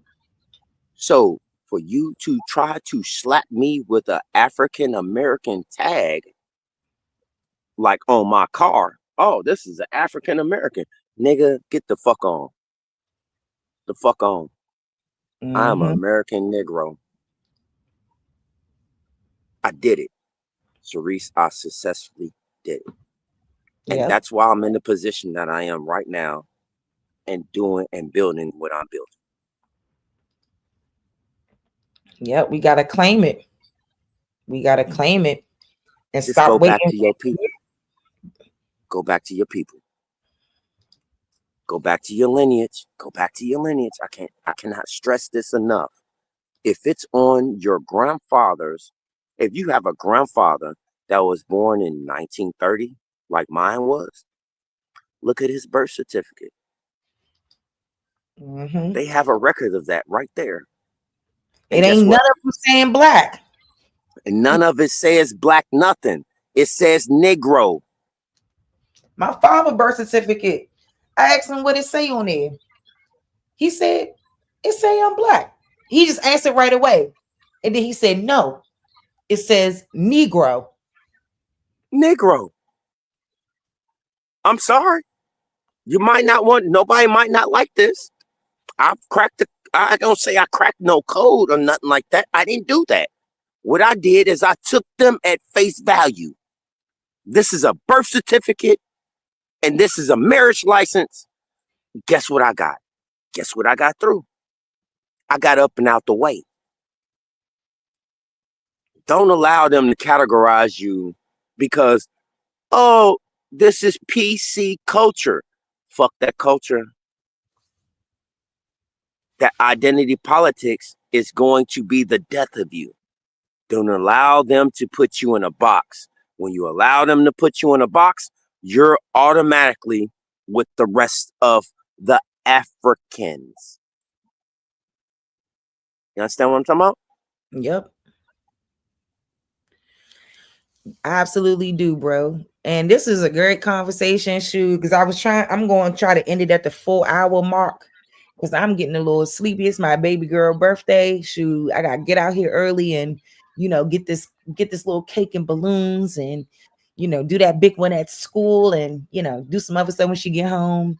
So I'm just really excited. I can't believe I got a 9-year-old, y'all. So y'all make sure y'all wish her happy birthday in the chat for me. And I can go back and show it to her, my little You say baby she girl, 9? 9 years old. I can't believe it. Oh God! You know what's killing me? My oldest is about to turn 17. Oh, see, time be flying by too fast. I'm upset about 9 years old. Listen to me. I got a 17, a 15, a 13, a 11, and then my son is 7. Every year, that's an odd year. Everybody is an odd birthday number. Mm-hmm. You know what I'm saying? Yes. Every year that is an even year, even number year. Everybody is an even number, and this was not by design. Mm-hmm. God, it's. I love you, man. I love you really too. do. You know it. And we're going to definitely converse, on the back end about some stuff that obviously we got to do. I know we both been busy with life, but, we're going to get that shit done and we're going to keep pushing it out to the people. But I really wanted to come on today because I was like, it's been a minute. I wanted to make sure I reach out to my people, let them know I'm still here, man. I ain't gone nowhere. Ain't nobody ran me off the YouTube, none of that. I'm here. So I'm proud of y'all. Like, we just got to keep this information going and flowing. And I'm looking forward to planning something in DC. And I'm trying to get that information out to y'all as soon as I can. Once I organize everything and get everything together, like I would love to have all of y'all. And we need to really come into the fold and get it done. Because one of my biggest questions for Rod Hayes was, now that this information is out there, do you think we got a good chance with this government, with this president, for them to recognize us as who we are? Do you think you can get Rod? Because Trump was using too much African American talk for me. Oh, because I need a real serious sit down. You heard me? I know y'all was surprised I'm live. Shoot, I mean the kids. I love the kids. Shoot, I love my daughter and them little twins. They some good little girls too. Like all these kids ain't bad. They just need some good influence in their life, and shoot, they be wanting to get out too. But what you say, Smoke? Can you get a hold of Rod? I gotta talk to Freedom, and if I could talk to Freedom and get a hold of him, you know what I'm saying, that'd be great. But I'm gonna try to. I'm gonna try to get a hold of him because I would really love to have him come on too. It's a lot of people that I want to come on, but now I just ain't been really trying, push my luck with it too much. You know what I'm saying? Because yeah, I know. Yeah, I just try not to push my too much with it because people be acting like I guess I'm too much of a small hat for people to come up on my shit. So It's like ego is really strong nowadays. Yeah. Hate to throw that out there. Hate to throw that out there. Yeah. But I don't know. sis, You know. I understand you're gonna shut it down. You're gonna shut it down. That's good. That's good. We definitely need to talk. We definitely need to talk. Cause I got a 2025 for you. I got the lab back up, sis. I got the lab back up. Yep. I got the lab back up. It's back up and running. I'm at about like 87%. But yeah, I got it. You know, I got it. So I want to put you together a 2025 one. You know, as far as what you're doing. You know. Yes. I mean, Yeah. we should. I mean, I wanted to come back when I had we got to revamp. But we definitely about to revamp and get this thing popping the right way. Period. Like we move. Like I mean, like I said, y'all, it's about to be more community stuff. Y'all gonna see. You know, like I'm really looking forward to talking to my people in my city, you know, asking them what they know about their lineage, what have they been taught about who they are, you know, just trying to get into a better understanding of this because, you know, I mean, I want to hear what other people think too. And we do need to bring those thoughts to the light and then we need to educate them. And that's just it. And we got to keep schooling our people because I know I would say a lot of people that I wouldn't consider them. I don't like to use the word radical, but they are radical. It's people that get out here and fight for some shit.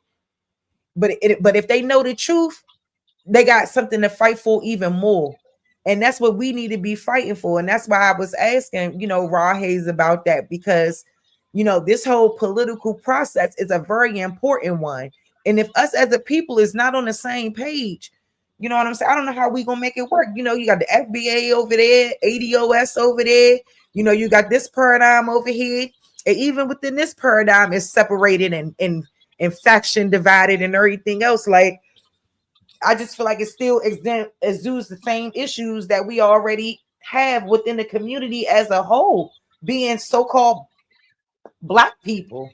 Like it just exudes the same, and we gotta really get out of that and we gotta do better.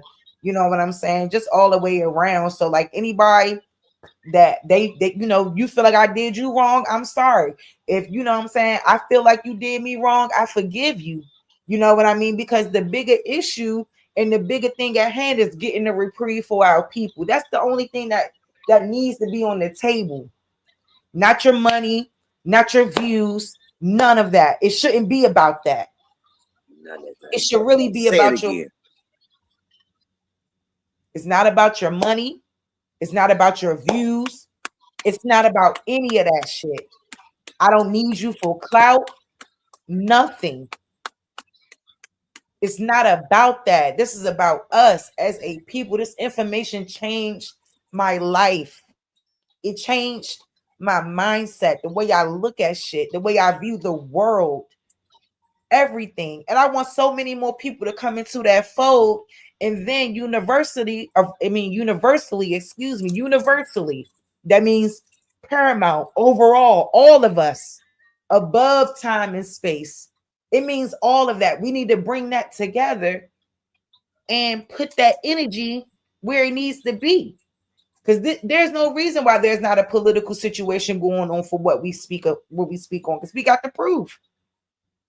We got the laws, we got the documentation, and on top of it all, we got the genealogy. Like, ain't no Mexican or Asian was ever being reclassified as a Negro, mulatto, or a colored. Y'all need to remember that. So on that note, we at that 4-hour mark. Straight Smoke, you already know what to do. I'm gonna play this declaration, and then I'm gonna end it on that.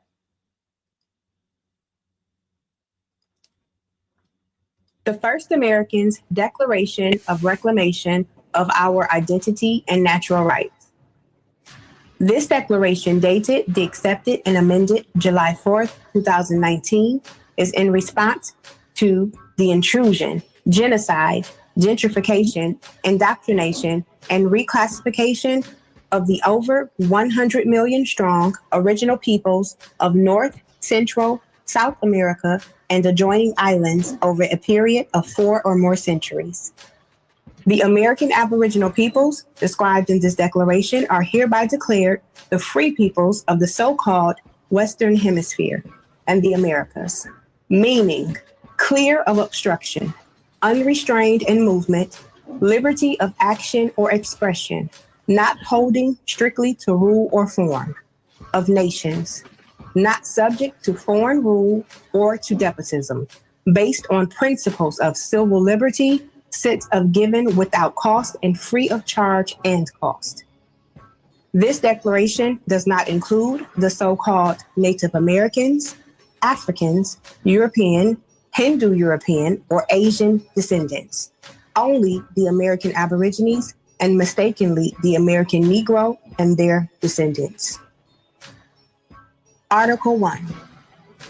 All so-called Black people in the Americas are not descendants of Africa, and this misclassification of our identity, i.e. colored, Negro, Black, and African American, is the result of social programming and indoctrination, and is not and will not be accepted by the autochthonous people in any manner, whether it be personally, socially, politically, or so-called legally. And any attempt to continue such reckless behavior will be seen as a conspiracy to commit a fraud, a hate crime, and defamation against the original peoples of the Western Hemisphere under international law and the American Constitution. The U.S. corporation, its nation states, affiliates, and sponsors have been committing many sorts of crimes against the original or Aborigine people of this land without as much as one warning for the genocide, rape, lynching, displacement, and scientific experiments. There are many documented cases. The list of nefarious and criminal activity is almost too long to imagine, and there must be an accounting and remedy for. By our estimates, the greatest majority of so-called white African and European descendants in the U.S. believe that the original or Aborigine people misclassified as Black were all brought here on slave ships by their ancestors, not realizing that we were here long before their ancestors existed. And the only reason that they believe the lie is because of the great effort to cover up factual history. Article 2. There are millions of acres of land held in trust by the governing bodies of the Americas that are the birthright of the original or Aborigine people of the land. And we demand that such land be returned in good faith and without obstruction, harassment, or oversight. Since the original or Aborigine people have been systematically removed and gentrified from our lands by fraudulent practices and intimidation, we feel it would be in the best interest of all involved to give back our land and allow us to live in peace. No exceptions. Article 3. We, as the original or Aborigine peoples of the commonly known as the Western Hemisphere, including but not limited to the Americas and surrounding islands being of sound mind, body, and spirit, reserve all rights to self-govern to the best of our ability without the need for regulation, obstruction, oversight, or harassment from the governing bodies. We will operate as a responsible, autonomous nation, and all treaties, trade agreements, tariffs, etc., thereof on our land must be approved by us alone. No exceptions. Article 4. We, as the original and Aborigine peoples of what is commonly known as the Western Hemisphere, reserve all rights to travel anywhere and any time of our choosing within the Western Hemisphere without obstruction, harassment, corporate identification, or citizenship of any state-sponsored territories. No exceptions. Article 5. We, as the original and Aborigine peoples, have been subject to what is commonly known as paper genocide or paper terrorism by the U.S. state, local governing bodies, and their affiliate Masonic partners' orders, i.e., policy writers, enforcers, and other corrupt actors. We will no longer accept your aggressive and, in most cases, detrimental paper, computer rulership in all of its forms. We are the original free peoples of the land, aka the first Americans. We are not and will not be your citizens nor property in any form. Assaulting and attacking our people on an individual or group basis by anyone, including your citizens, your policy enforcers, or any of your corporate partners or affiliates will be considered a hate crime and will be dealt with as such. No exceptions. Article 6. All Aborigine, man, woman, or child have a natural right to protect themselves in any circumstances, and any attempt to deny this right will be dealt with in the most severe manner possible unless deemed otherwise by the appropriate council. No exceptions. Article 7. No Aborigine man, woman, or child will be enumerated, taxed, or brought into any other judicial or administrative body other than an Aboriginal council. No exceptions. Article 8. No Aborigine man, woman, or child are part of any so-called sovereign citizen or extremist group or movement of any kind, and any attempt by any individual, group, organization, or governmental agency to connect us to any will be considered a hate crime and defamation. No exceptions. Article 9. All Aborigine men, women, and children are free, born living beings and cannot be considered, identified, or treated as property or dead by the U.S. government or any other entities anywhere on land, air, or body of water. No exceptions. Article 10. No Aborigine men, women, and children can be used as debt or collateral by the U.S. government or any other entities anywhere on any land, air, or body of water. No exceptions. Article 11. We, as the original and Aborigine peoples of the so-called Americas, retain all rights to any and all resources that we deem necessary to sustain life, liberty, and the development of our people in any and all regards without obstruction, harassment, or oversight by any entity other than an Aboriginal council. No exceptions.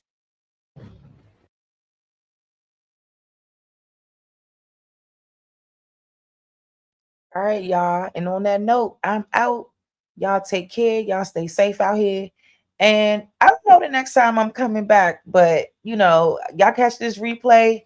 I hope y'all enjoy it. And y'all take care. Y'all stay safe in the chat. Y'all already know, family. Reach out to me if you need me. Y'all got my email, most of y'all. So yeah. Peace out to y'all. Good night.